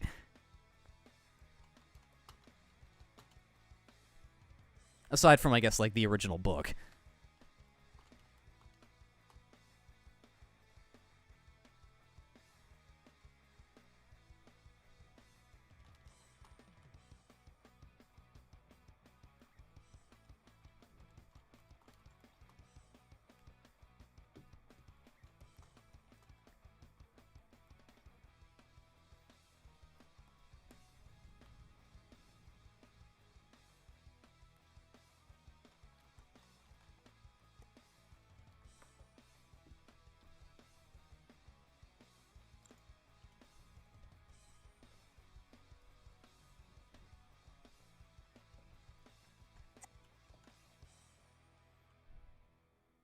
Oh, speaking of horror games, I remember that, like, okay, do you guys remember PT? Like that kind of, like, little demo teaser for, like, that Silent Hill game that Hideo Kojima was gonna do before he got fired from Capcom?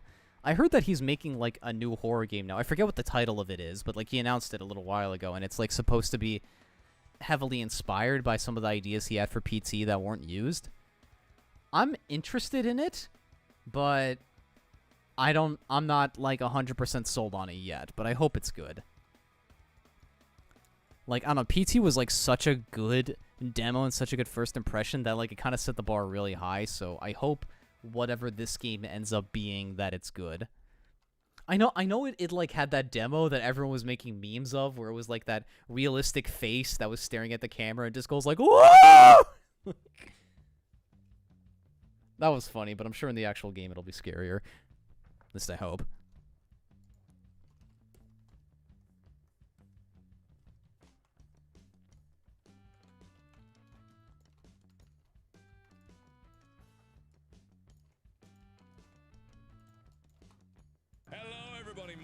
All right, yeah, look at that. It's like it's actually looking like it's animated now. Check it out. Hello, everybody. Yeah.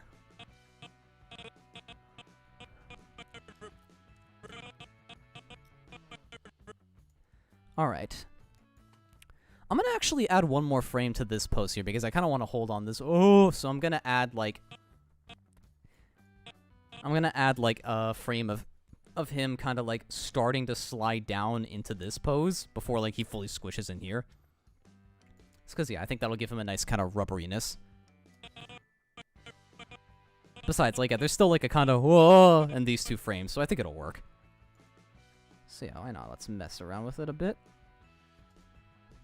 And then, yeah, he'll jump into this, and then I'll have him, like, kind of, like, yeah, he sort of squishes a bit here, and then, like, settles into the final pose here. And then I think that'll be enough for tonight. Unless I feel like doing more. We'll see.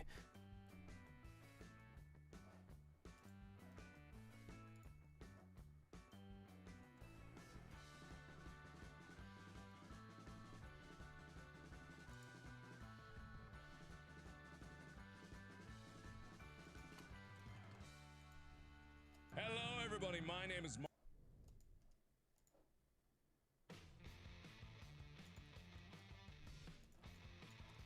Hello, everybody. My name is All right, let's add.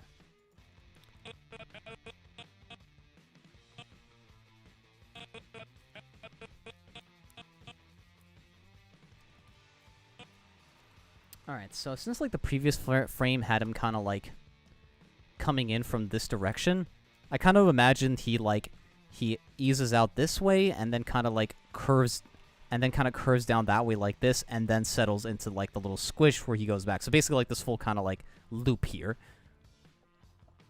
Which, yeah, this is another, I guess, general principle of animation, arcs. Which is basically like, yeah, everything always moves in curves. Like, nothing in animation ever moves as a straight line. Like, even when a head turns from, like, say, looking this way to looking that way, the in-between wouldn't just be, like, the head being center like this. Because that's just not the way a head turns. Like, if you, in real life right now, try to turn your head like that, you're gonna look like a robot. Like, you're scanning for life forms. So, and yeah, typically when a head turns, it kind of either ducks down or up.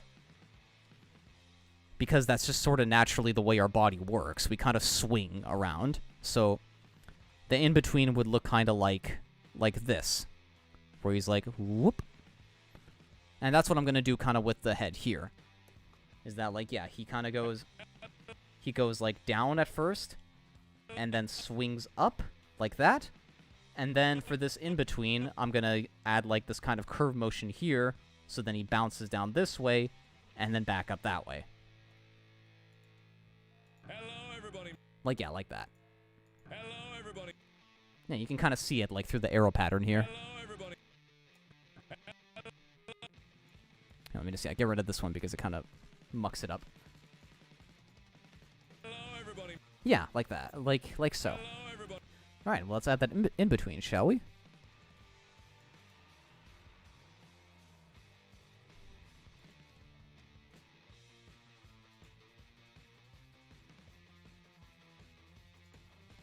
All right. So yeah, he's going to be stretching out just a little bit further here, but his head is going to start lowering.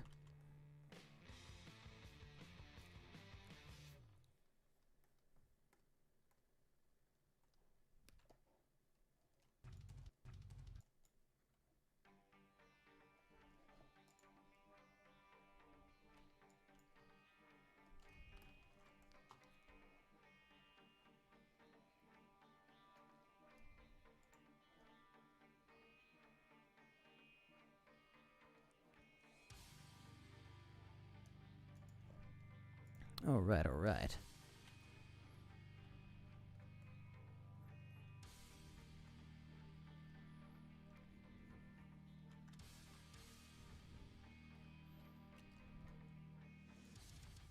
Hello, everybody. My name is Mark. Hello, everybody.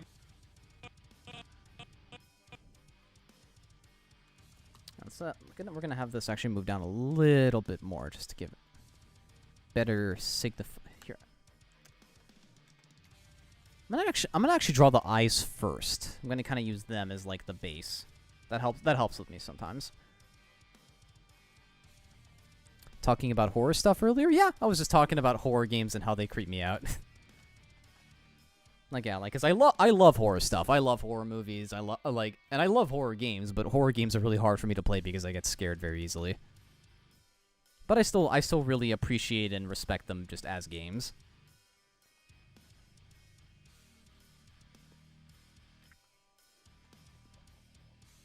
Like, I don't know, Resident Evil 9 looks pretty good and pretty spooky, but I really need to, like, properly play through 7 and 8 before I play through that one. I played through a little bit of 7, but I never finished it, and I've never played through 8, and I really should, because those games look really good.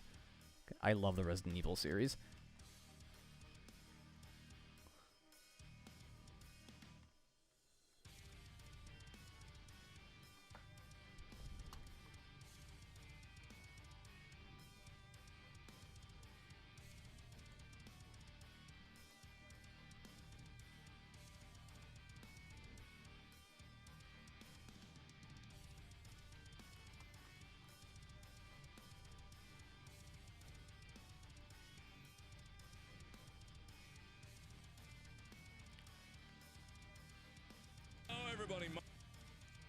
Hello, everybody.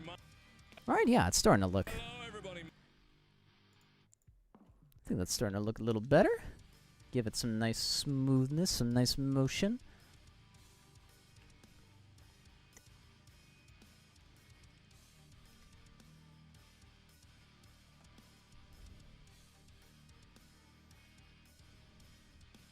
What about you guys? Do you guys got any favorite spooky movies or spooky video games? Let me know. Maybe there's, I don't know, if there's something I haven't seen, it'll give me something good to watch. Because I don't know, I like watching spooky movies. Especially, yeah, since it is almost the season.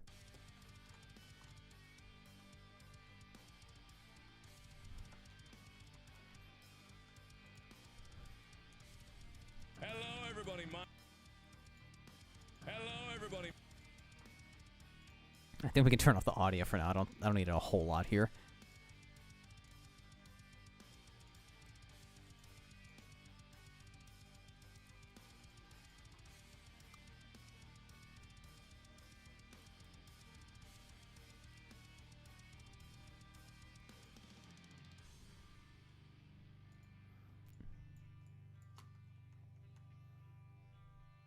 Highly recommend Amnesia the Bunger if you enjoy hiding under tables and forgetting to exhale. I need to play the Amnesia games. I've owned the Dark Descent for years now, and I've never played it.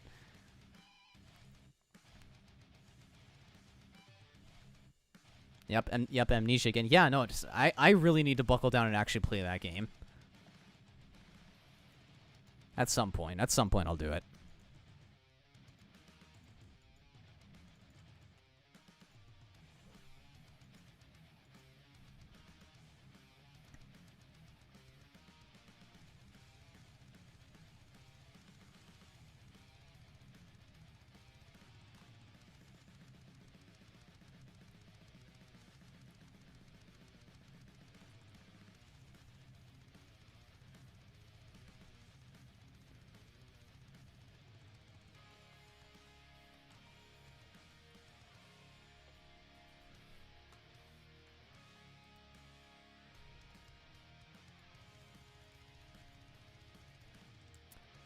Okay, actually, you know what? Looking at this back, the hair kind of changes shape a lot in these previous frames. I kind of want to fix that to make the animation look more consistent. So let's go back and change that.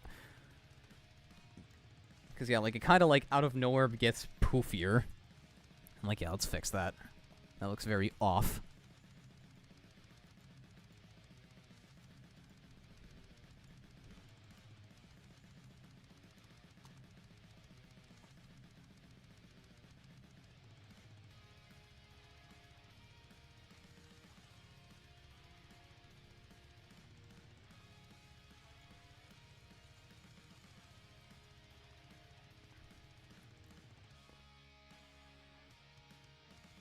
Okay, I'm gonna just delete the hair here, and I'm gonna draw, like, change the one in the key and work off of that. I watched Dead Silence a bit ago, and it's a pretty boring horror film. I was actually meaning to check that one out, but if it's boring, then I might not. Because I do like some of James Wan's stuff. I've never really been into the Saw movies, but I really, really liked Malignant. Like, that movie I thought was absolutely nuts, and it was super fun to watch. Yeah, shame to hear Dead Silence isn't very good.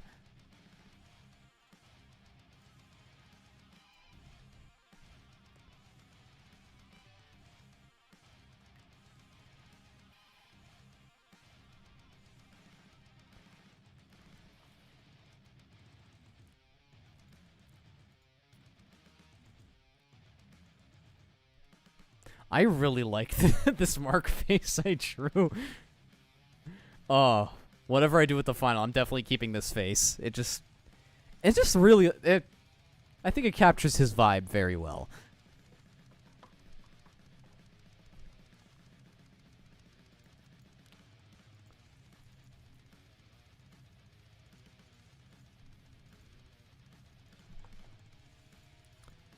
All right, fixing the hair here.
Malignant and The Conjuring were pretty good.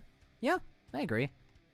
Conjuring's not my favorite personally. I'm admittedly just not a very big fan of like possession and ghost movies because like to me they all kind of feel the same. Like they're just like it's a lot of the same tropes and they all kind of blend into one another.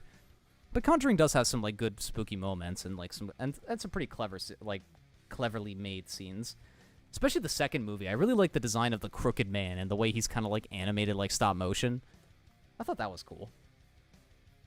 But yeah, in general, possession stories just aren't really my thing. Which actually, you know what, by the way, speaking of Conjuring 2, this like, okay, this always bugged me, not so much about the movie, but the real life event that the movie is based off of. So like, as you guys know, the Conjuring movies are all based on the real, or air quotes, real investigations by like Ed and Lorraine Warren, who were ghost hunters. And, you know, the second movie is about a little girl who's possessed by the spirit of an insane old man. And, like, it was specifically because of the chair. Like, the chair belonged to him, and it, like, possessed her through that. And according to the real-life story, when they finally freed the spirit from, like, the little girl's body, they kept the chair, and they said that, like, the mom of that mother died in the exact same chair years later, like, of old age. Why the hell would you keep that chair? I don't give a shit if it's been cleansed or whatever. Throw that thing out. That chair's bad luck, man. It fucking had a ghost in it that possessed your daughter. And yeah, you're telling me the mom died in the same chair? Like, is that not supposed to be some sort of bad omen or whatever, assuming it's real? Get rid of it. Throw the chair out. What the hell's wrong with that family? Sorry, forget my rant there. That always bugged me.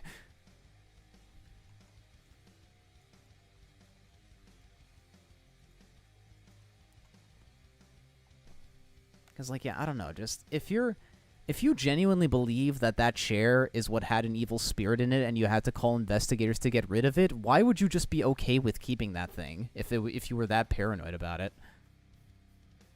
You know? I don't get it. I really don't get it.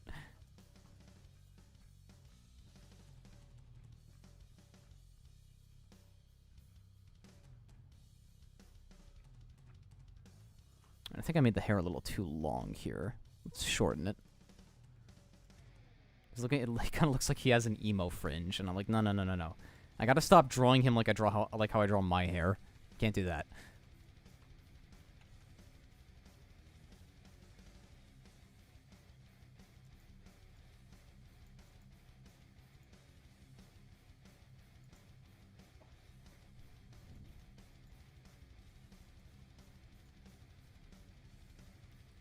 All right, I think that looks okay enough. Here, let's actually tone that down just a bit. Make that go a bit higher. Put this a bit more this way.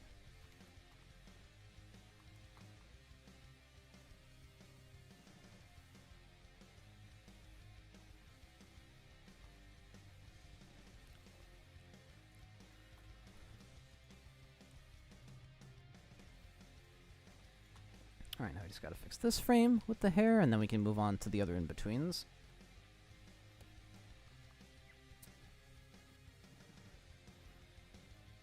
I found the Saw movies fun too. I can't sit through the Saw movies. Like I'm sure they're good movies. I can't do torture. I don't mind gore in movies at all, but like when it's really slow and drawn out like Saw does, like again, when it's basically just full out torture, it's very difficult for me to watch. Like, I know, again, from what I know, like, they do that stuff to characters who are not good people, so it's like, oh, they kind of deserve it, or, oh, it's like this kind of cruel irony or stuff like that, which I totally get. I just don't know if I can sit through it. Like, I feel kind of a similar way to, like, Human Centipede. Like, I don't know if I'd be able to sit through that. That I think would just be a bit too much for me. Who knows, though? Maybe if I actually watch it, like, I'll change my mind. Do you guys remember, like, that one joke video where it's like a guy dressed as Jigsaw riding on a tricycle, and he's like, you want to play a little game? And then the bike breaks and he falls, and the friends are just going hysterical. Oh my god, I love that video.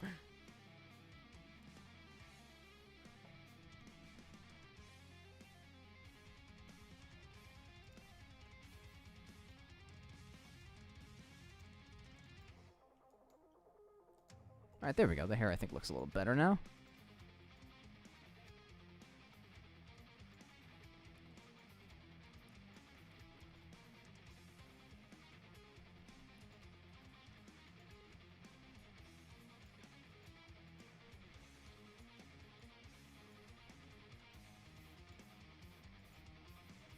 There we go, yeah. It's got some good animation there. It's kind of fluid and wacky looking.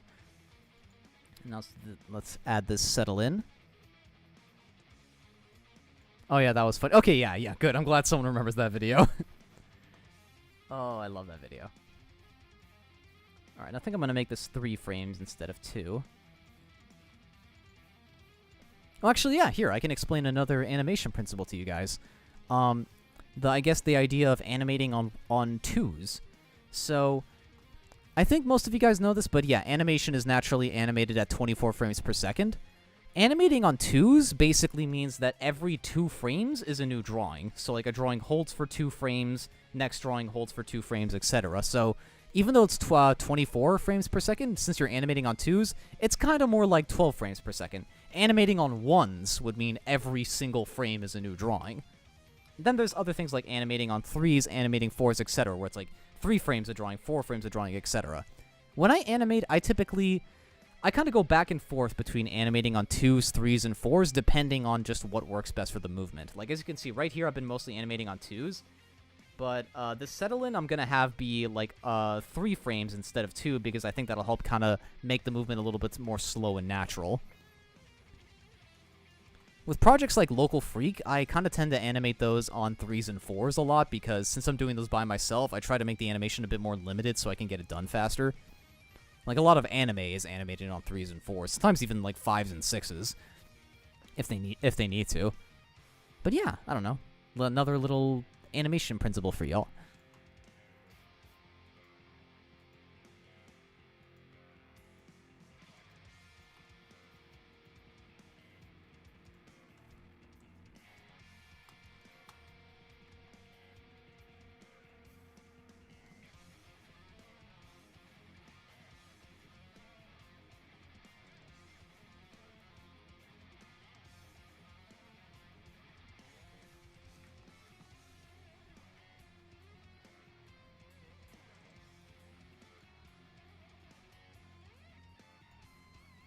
I vary between 1s and 2s when I animate. Damn, okay, so you go all out with 1s. I respect that. I can't do it. It's too much work, but I admire anyone who can.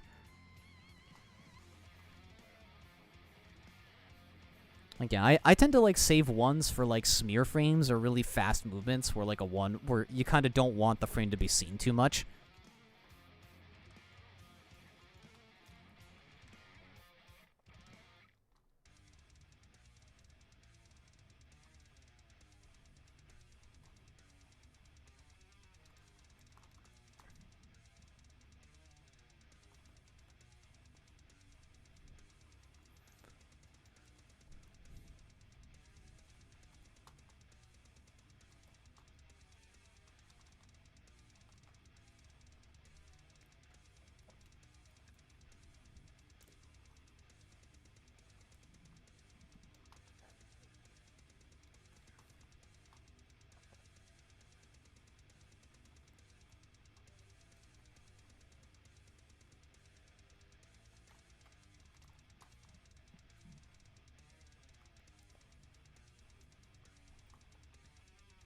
I animate way more than on 2s than on 1s for the sake of cutting corners while still making it look nice. Yeah, that's fair.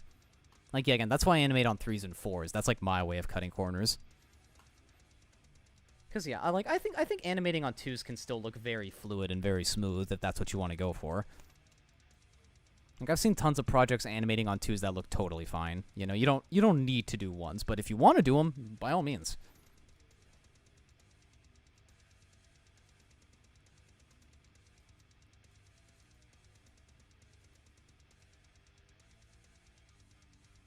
Yeah, trying to give the hair a little bit of a bounce here for when it lands. Alright, let's add the headphones.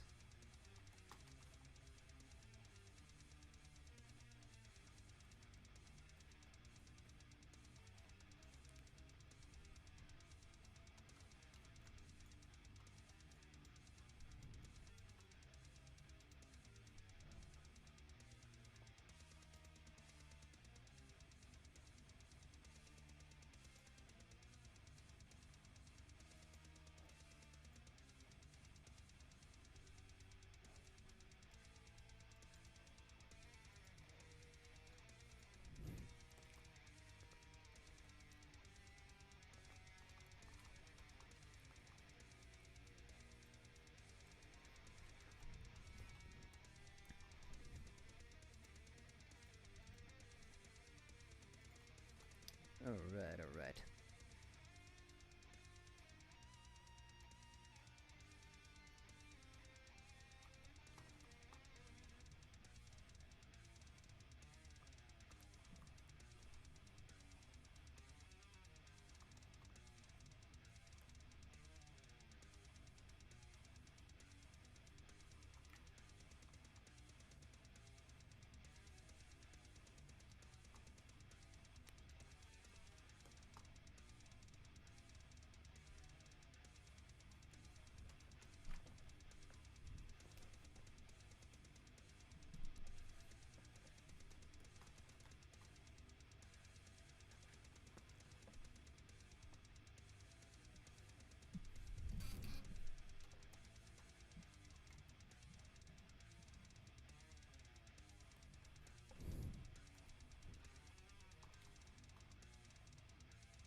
Yeah, actually, speaking of, since we're animating, you know, Markiplier with the first Five Nights at Freddy's game, what did you guys think of the movie, the Five Nights at Freddy's movie?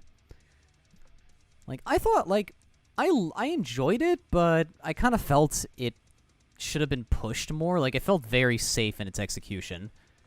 Like, it kind of felt like it needed to either be more scary, be more goofy, or both. Like, it didn't really go further enough in either direction. And I don't know. I kind of felt like we needed more of whatever they wanted to go for. Like, I felt like it couldn't have been as disturbing as it wanted to be.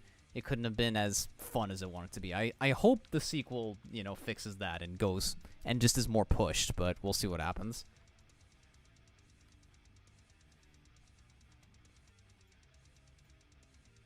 I animate stuff for fun, frame by frame. So do I. Yeah, I've tried animating other ways. Like I did a job for a couple of months where I was animating with rigs, like basically 2D puppets on this preschool show, and I could do it, but it just wasn't fun for me.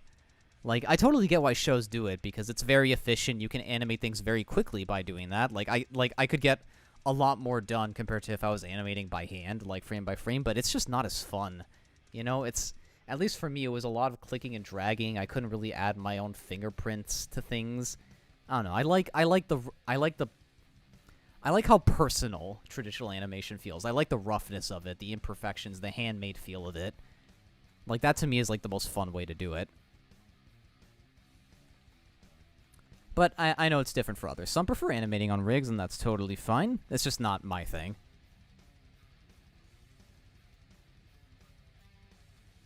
I also do stop motion. Respect, dude. I tried doing stop motion like when I was a kid, and I just don't have the patience for it, but I love it as a medium so much. I think it is absolutely gorgeous looking, and just the amount of handmade crafting that goes into it, the amount of effort and like thought, it's incredible. Like I love stop motion animation so much, and anyone who can do it, I have so much respect for. So good on you. I found the movie was cute, but had a slow pacing with the plot. Yeah, that's fair. I heard the sequel is like more scary, so I hope Blumhouse doesn't mess it up. I agree.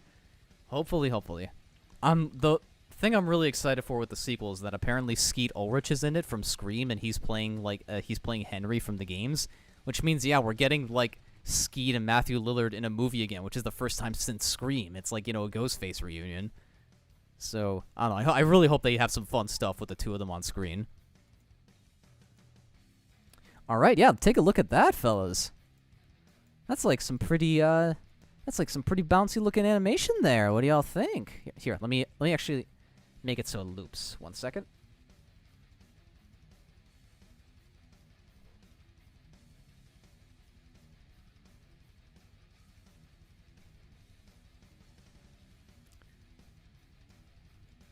Here we go, and loop it.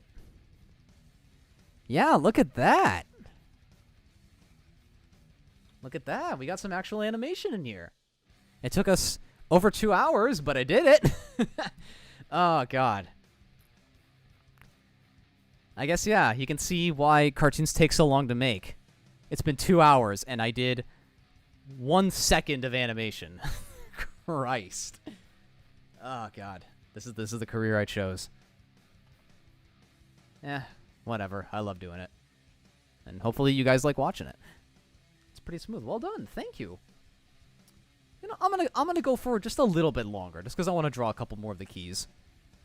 I think this might be the only animation I do tonight, but I want to draw at least a couple more keys before I wrap it up. Because I don't know. I still got energy. I can still go for a bit more if you guys don't mind.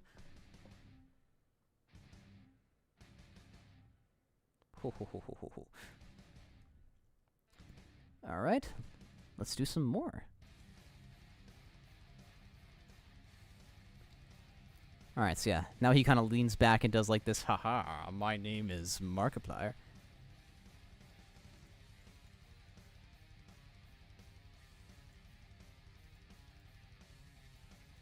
And then he leans back and then does like the little wink with the anime sparkles. I think I already got an idea of how I can make that look. It's smooth, very well done, pretty well done. Thank you guys so much. I'm glad you like it.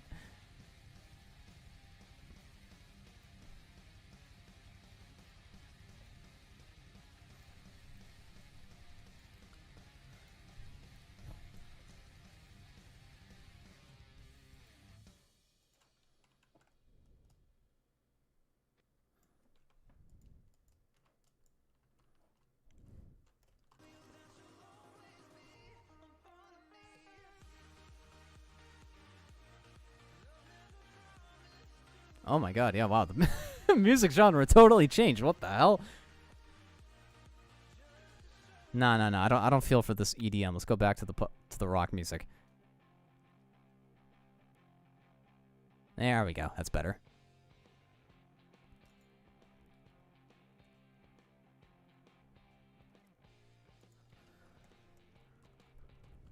Okay. So let's clean up this key here of Markiplier being all like, haha, yeah, I'm Markiplier.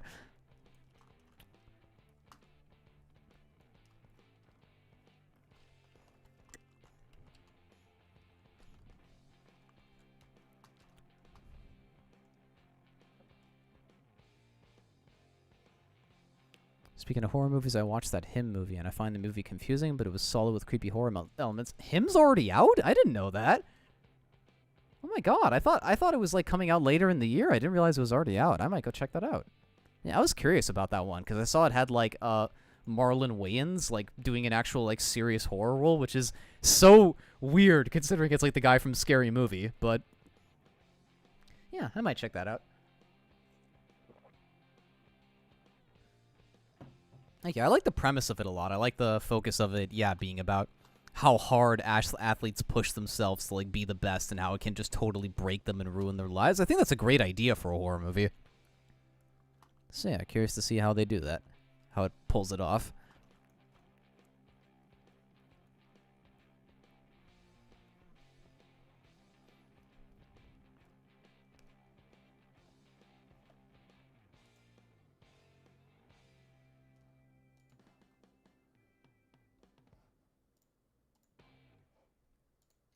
Also, going back to the FNAF movie, dude, the freaking theater reaction, like when a map pad appeared on screen.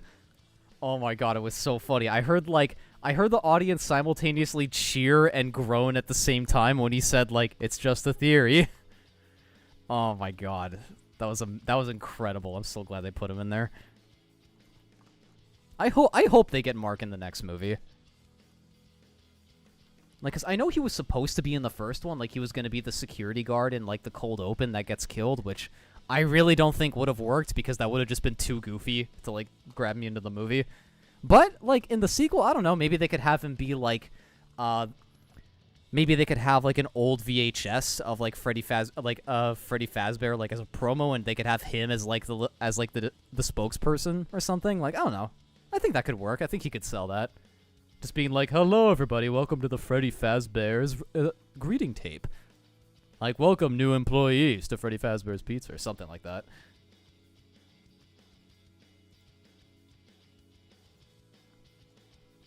I could see it working. I don't know. I hope they get him in there somehow. It would be fun to see Mark in the FNAF second movie.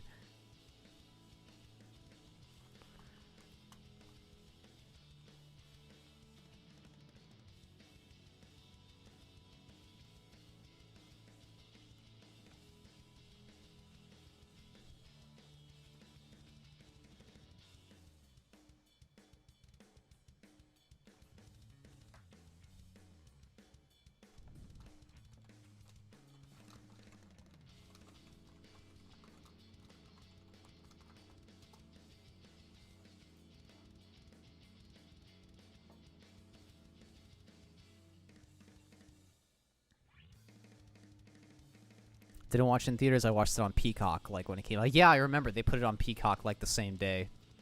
I don't know. I love going to the movie theaters. I love the experience of like watching a movie just on the big screen with a group. It's a lot of fun, but I get that's not for everybody. I'm a big movie theater boy. Like, yeah, are they doing that with the second movie as well? Like releasing it on Peacock at the same time, or are they just like committing to having it be in theaters? Because like, I know the first movie did really well, like at the box office. So maybe this time they'll just be like, nah, let's just have it be in theaters.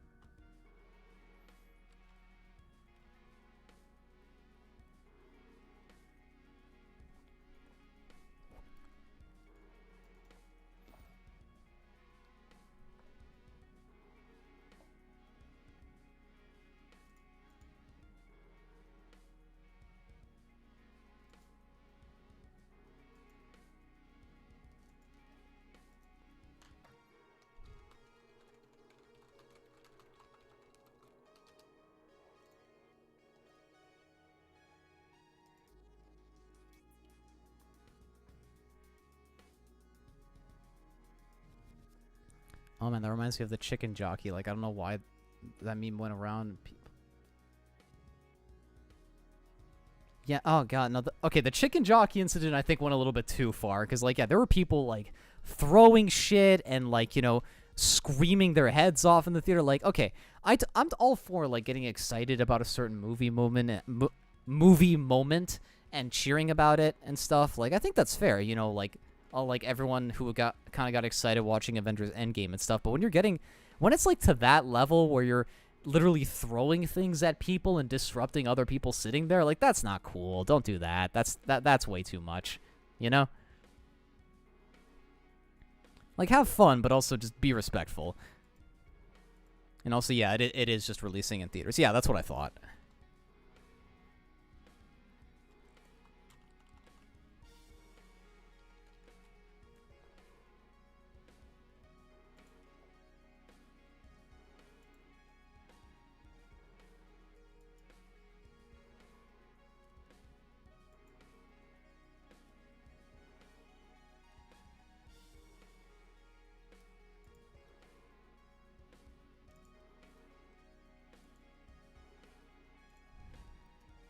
Yeah, actually, one of my absolute favorite movie theater viewing experiences was Jackass Forever, like the one that came out just a couple years ago. That was so fun to watch in the theater because just hearing everyone in the audience like simultaneously like laugh or gasp or cringe or groan like with whatever was being shown on screen was so fun.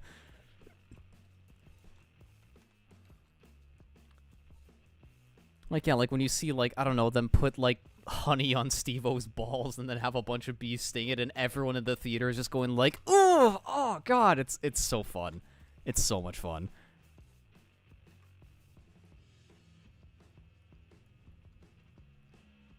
That was a really good theater experience.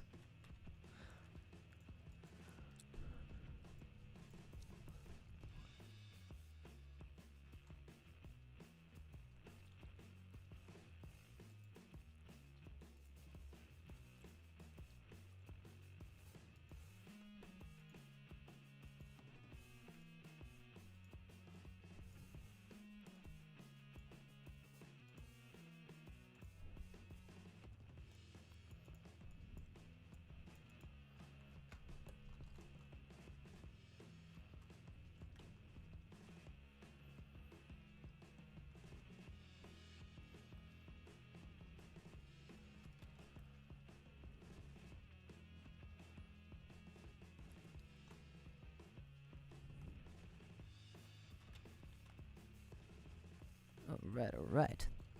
Got Markiplier, Markimboo here looking all smug and confident. Like, hey, yeah.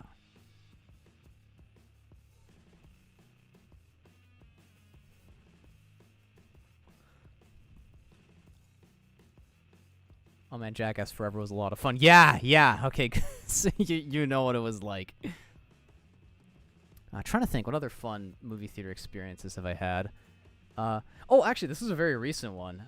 This was when Beetlejuice 2 came out, like, last year. I went dressed as Beetlejuice because I had a costume from Halloween several years ago, and I thought, hey, why not? It's the perfect event for that. So let's like take it out. And it was really cool. Like even when I was out on the streets, like before I went to go to the theater, I got a lot of compliments like for the costume. It was really nice. And when we got to the theater, I sat down, and we were right next to the only other person who was also dressed up. It was like a woman also in the Beetlejuice costume, and she was the only one. Like, it was just me and her. And like we both sat down next to each other and just turned, and we were both like, nice costume, and just started laughing. And like, yeah, like a guy in front of us said that the two of us looked like siblings. It was really cute.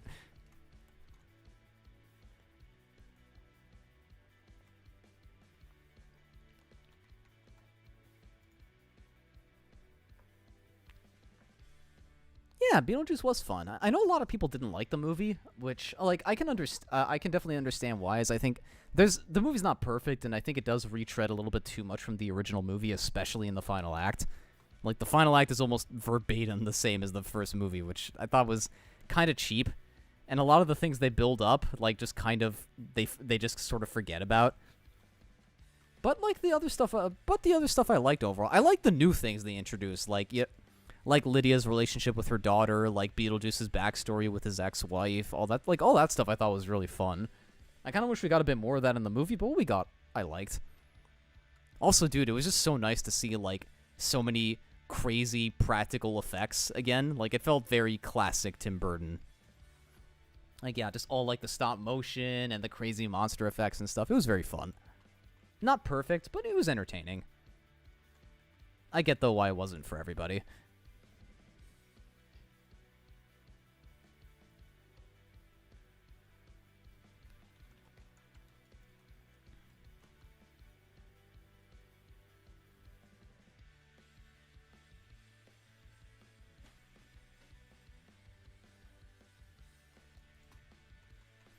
He looks very scruffy in this frame. Hello. Hello. Okay, you guys can't see her, but Millie, my partner, she just walked in. Hello. Yeah, she's here. I'm coming to crash the party. Yeah. Dude, things are going fine. I'm just animating Markiplier. Why?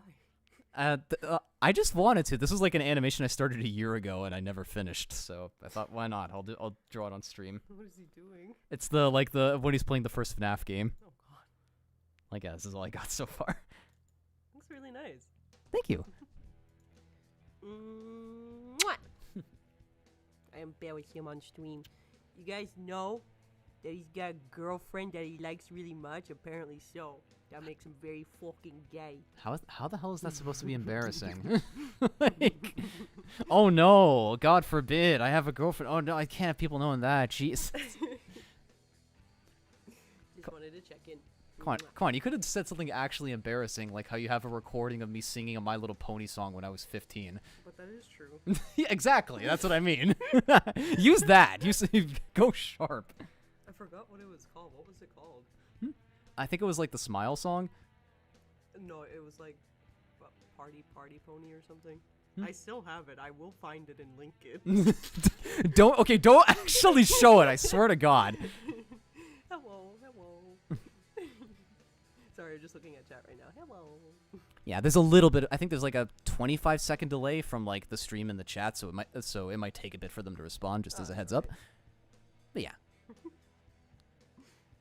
Were you talking about the Beetlejuice movie thing? Yeah, like how I was like sat next to like the one other person who was dressed up. Oh yeah, that was really funny. It was just so funny because it just so happened that she was just sitting right beside Arik, and I was just like, if the fates didn't align any better. Yeah, and then there was the part right after where I tried to pick you up and then I ate shit. Yeah, you made me eat shit too. Yeah. Forget that. Oh yeah. Okay. So what happened was after we saw the movie, like I was still in costume, and Millie was like, "Hey, let's like take some pictures together," and so she like she set her camera down and she put it on video because like that's what she does is she like takes a video and has us do a bunch of poses and then screenshots those. And at one point, I thought it would be funny if I like would pick her up and pretend like I'm running away with her like a bad guy, but I guess I didn't. You got way too confident about it, and it almost felt like he was throwing me over his shoulder, like not like to hold me, but throw me over the shoulder.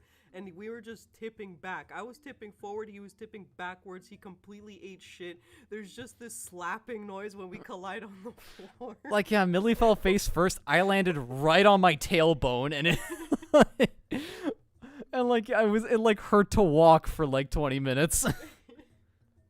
Oh god, yeah, that was that was stupid. I kind of want to link that. I don't know if I want to show that one. That's too embarrassing. But it's a funny story. I'll leave you to it. I wanted to grab some snacks. All right, go get snacks. Farewell, lovelies. Thank you for stopping by. Happy first stream. Thank you. Bye-bye.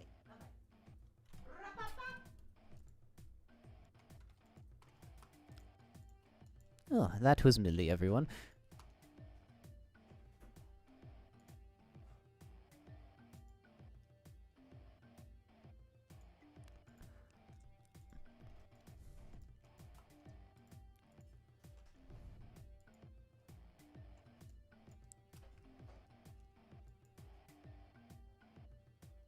Alright, the headphone alignment is a little bit mismatching here. I think it kind of looks like it's pointing a bit too outward here, so let's try and fix that so it looks more like the other frames.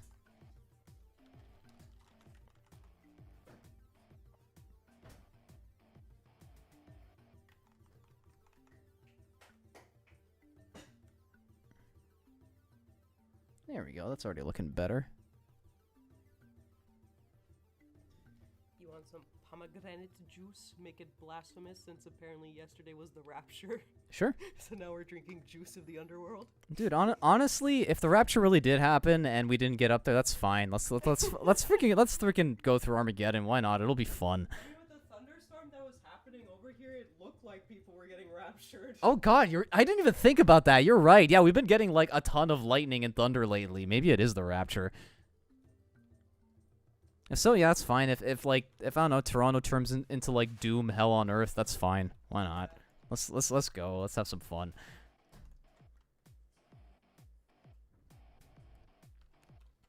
I hope we get like. Do you remember in the Seth Rogen movie, This Is the End, where there was the demon with just the giant schlong? Yeah, I hope it happens. Yeah, so too. They had that guy in Doom Eternal. Really? He didn't have the giant dick, but it was. Shut up. Yeah, but it's like the exact same demon. You fucking should have. Yeah. Like you see him in the first level. He's like walking in the background. I'm not sure. God fucking damn it! I can't even open it. Here, do you want me to? Try it. It's hard. Oh boy, it is hard. Yeah, like my dick. Okay, there we go. I got it. Thank you. You're welcome. Let's see how proper this juice is. Oh, that's not a nice smell. So that probably means it's very pure. Yes, it is. Okay, alright, let me try it. Yeah, takes me back. Alright, okay. Pomegranate juice, let's go. Oy, sour. Ooh, yeah, that's a bit bitter, yeah. That's how it should taste like. It's Everything like- else has sugar. It's like, it's not so bad at first, but then like as it lingers in your mouth, the aftertaste gets really bitter. So you don't want it? Pour me a little bit. Oh. Yeah.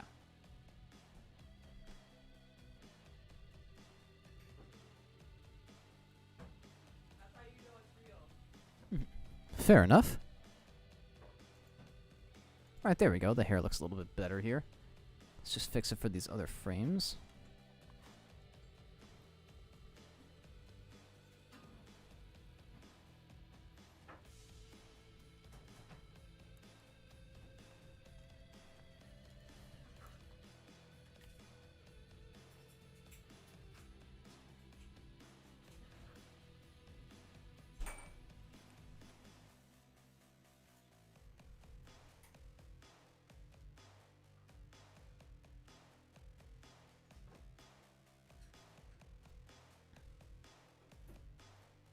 There we go, there we go.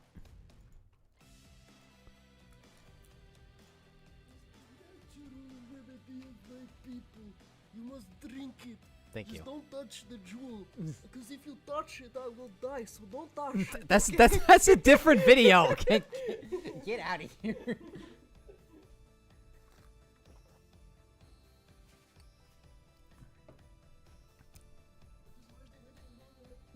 Thank you very much. Bye.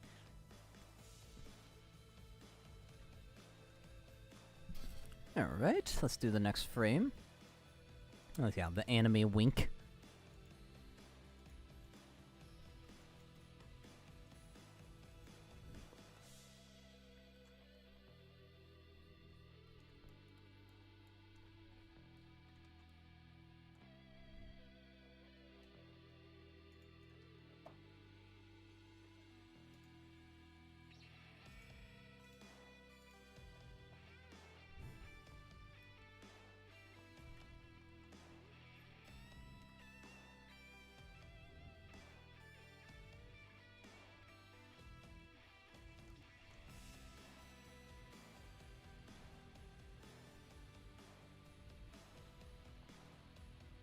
Oh, whoops.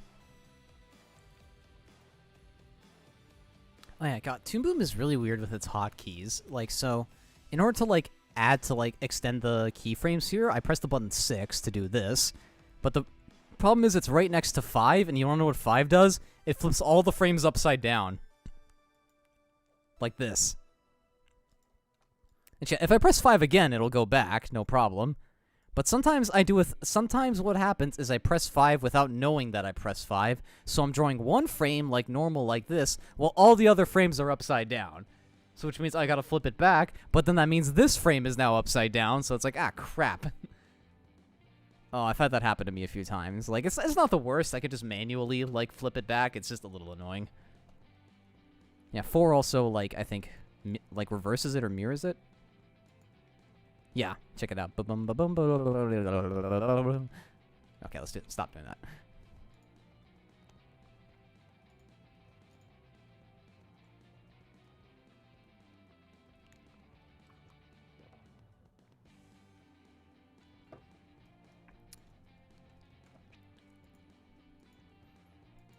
Oh, damn, we're actually close to 3 hours. That probably will be when I, like, decide to call it, because I think that's long enough. But yeah, I don't know. Thank you guys all so much so far for tuning in and chatting. I really appreciate it. If you guys enjoyed it, I'll definitely do more of these.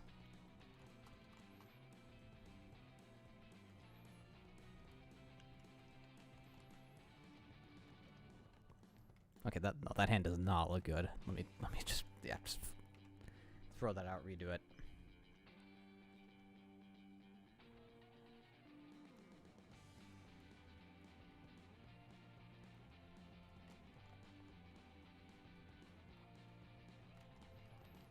Why can I not do a freaking thumb pointing at all? Like, hold on, let me hold my thumb up for reference.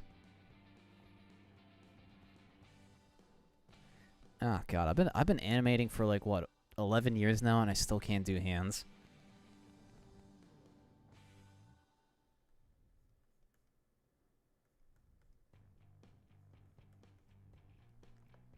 Let's just make the fingers a little bigger, and I think that'll be fine.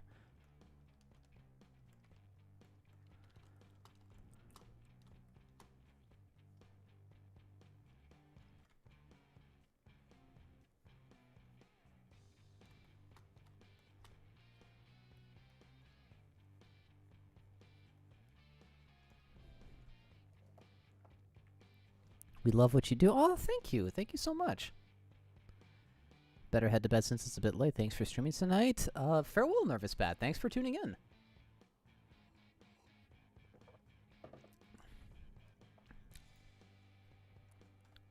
I didn't even know you can press 5 to flip the frames upside down. I just rotated the canvas upside down when working on a shot once. Yeah, you can do that. I mean, I'd still recommend rotating the canvas if you want to keep things right side up. Because, I mean, like...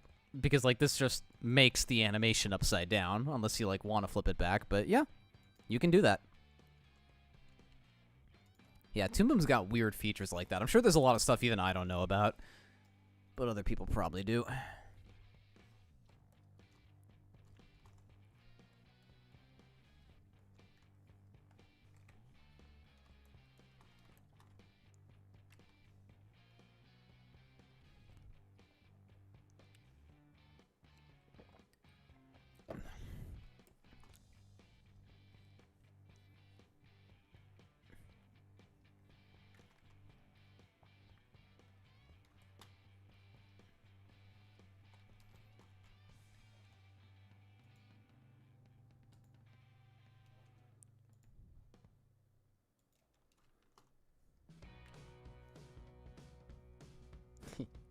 I love this mouth.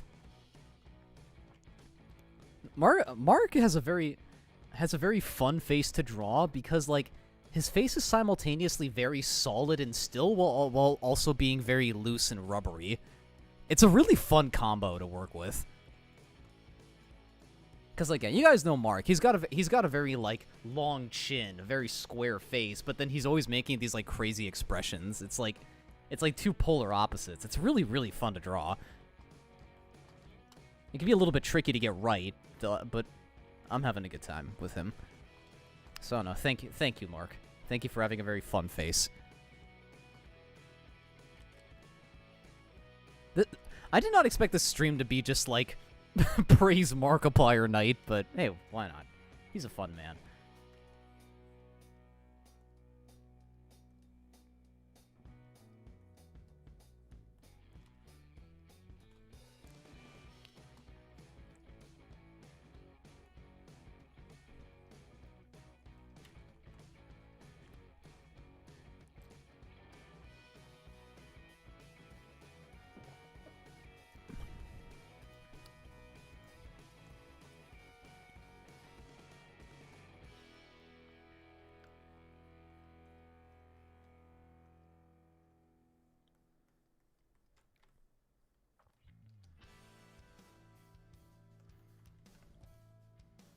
Hey, doesn't Mark's headphone here kind of look like a big button? Like just this is kind of like, hey, don't push the button. This is what launches all the nukes. If you push that button, we're gonna get 500 more Five Nights at Freddy's games. Don't do it. No, don't push the button.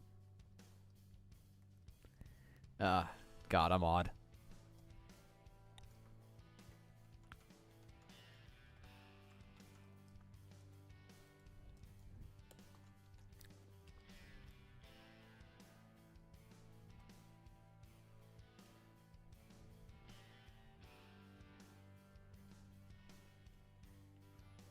Do you guys remember the history eraser button bit from like Ren and Stimpy?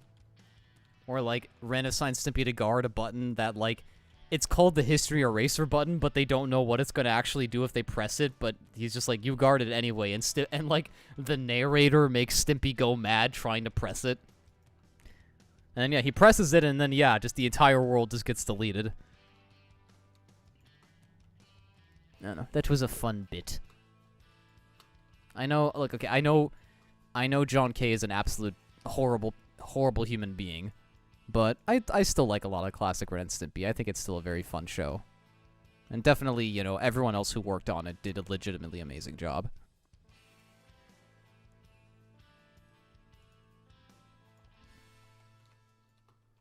And yeah, gags like that I thought were fun.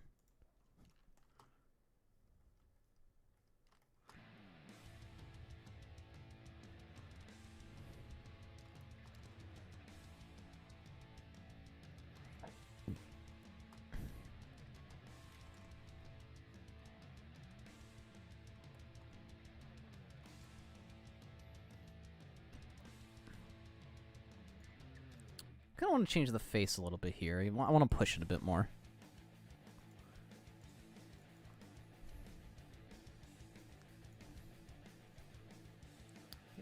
I'll onion skin and use the previous face as a reference. Again, I want to kind of push the wink a lot more.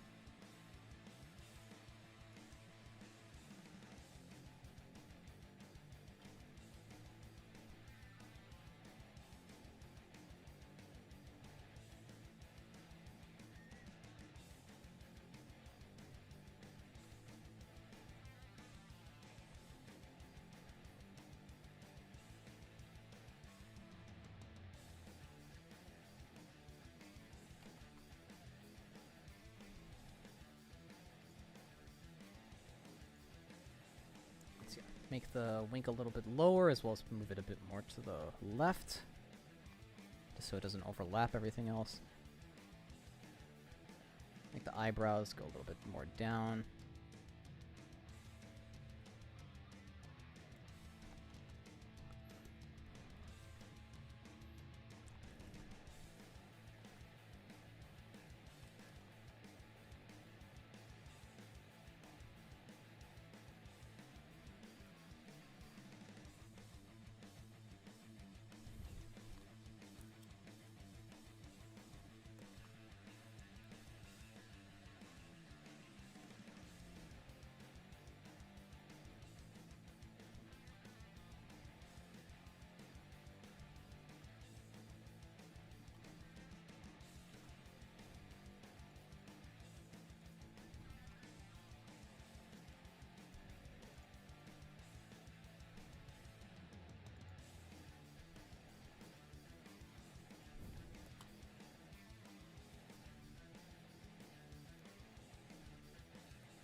Actually, you know what? In hindsight, no, I think I actually like this one more. Never mind.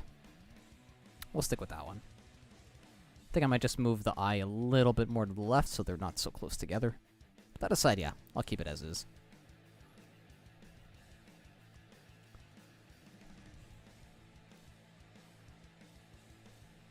I think we can squeeze in maybe one more in between, and then I think we'll call it a night.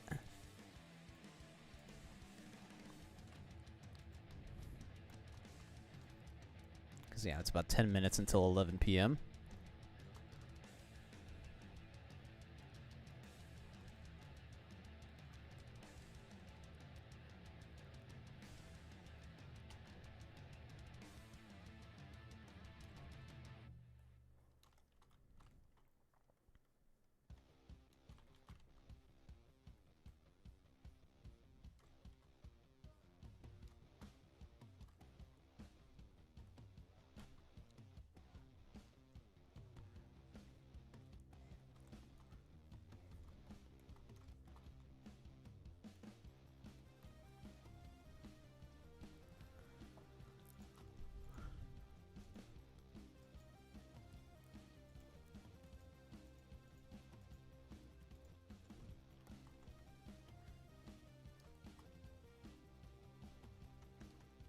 110 minutes in. Yeah. Well, yeah, we're gonna wrap this up soon. I think I'm just gonna draw this one last frame, and then we will call it a night.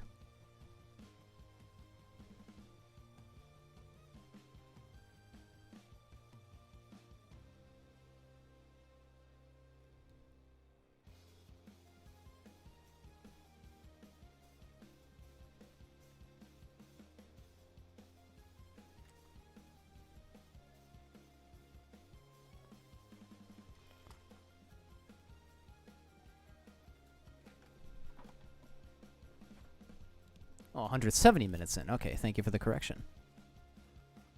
Actually, wait, no, yeah, you're right. What am I thinking? Yeah, that's 180 minutes. That's 3 hours. The doy. So, this whole stream has basically been like a really long movie.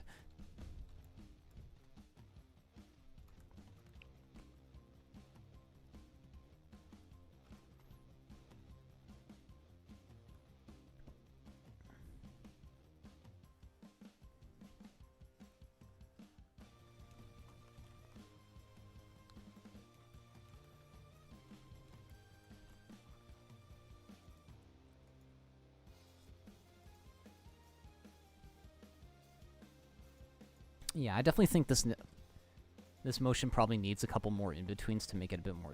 what the hell's going on there? Probably needs another in-between to make it more smooth, but we'll do that another time. For now, I'll just, like, finish up the details.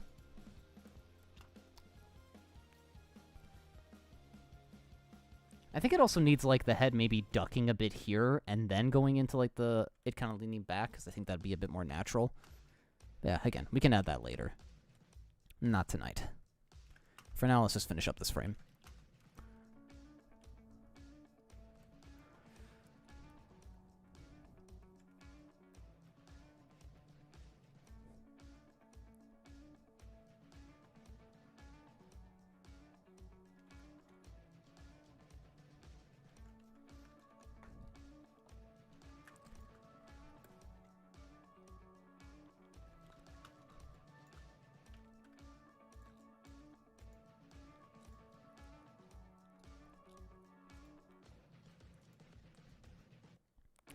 Yeah, that doesn't look great. That definitely needs a bit of work. But I think it's okay for now. Yeah, I think right now it's a little bit too choppy. It definitely needs another in-between to help kind of ease it. Yeah, the eye... Okay, the eye here is bugging me. The eye does not look right. It is not transitioning properly. Because I'm trying to give it, like, the head a kind of natural tilt, but right now, the eye I'm not quite getting right.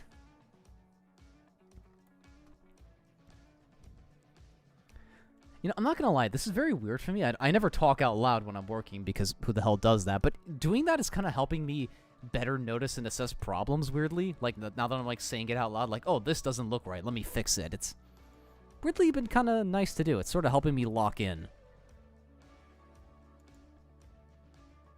There we go, that's a little bit better. There we go, that looks like a bit more of a natural tilt. Still not perfect, it's still very messy, but that's okay.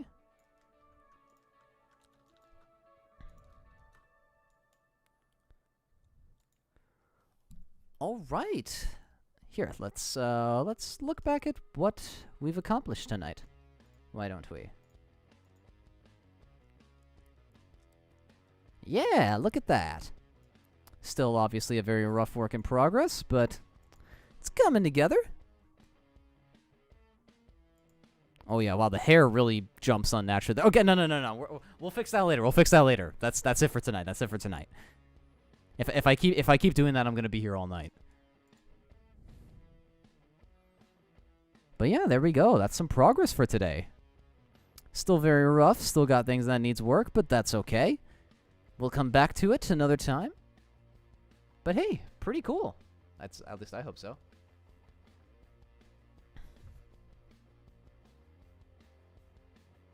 All right.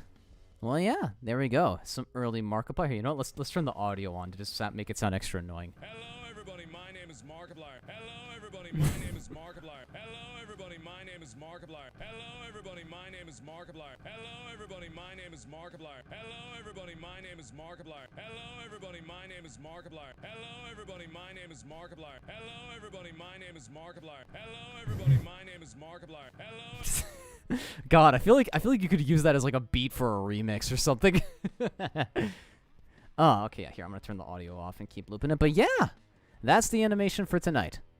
Thank you guys all so much for tuning in for my first stream in years. I hope this was entertaining. I hope you guys liked seeing me draw as well as hearing me ramble about dumb things. This I had a really good time. I hope you guys did too. If so, I'll definitely do this again. Yeah. So yeah, thank you all again so much for tuning into the stream. I hope you all have a wonderful night. Take care, and see you next time. Bye-bye, everybody.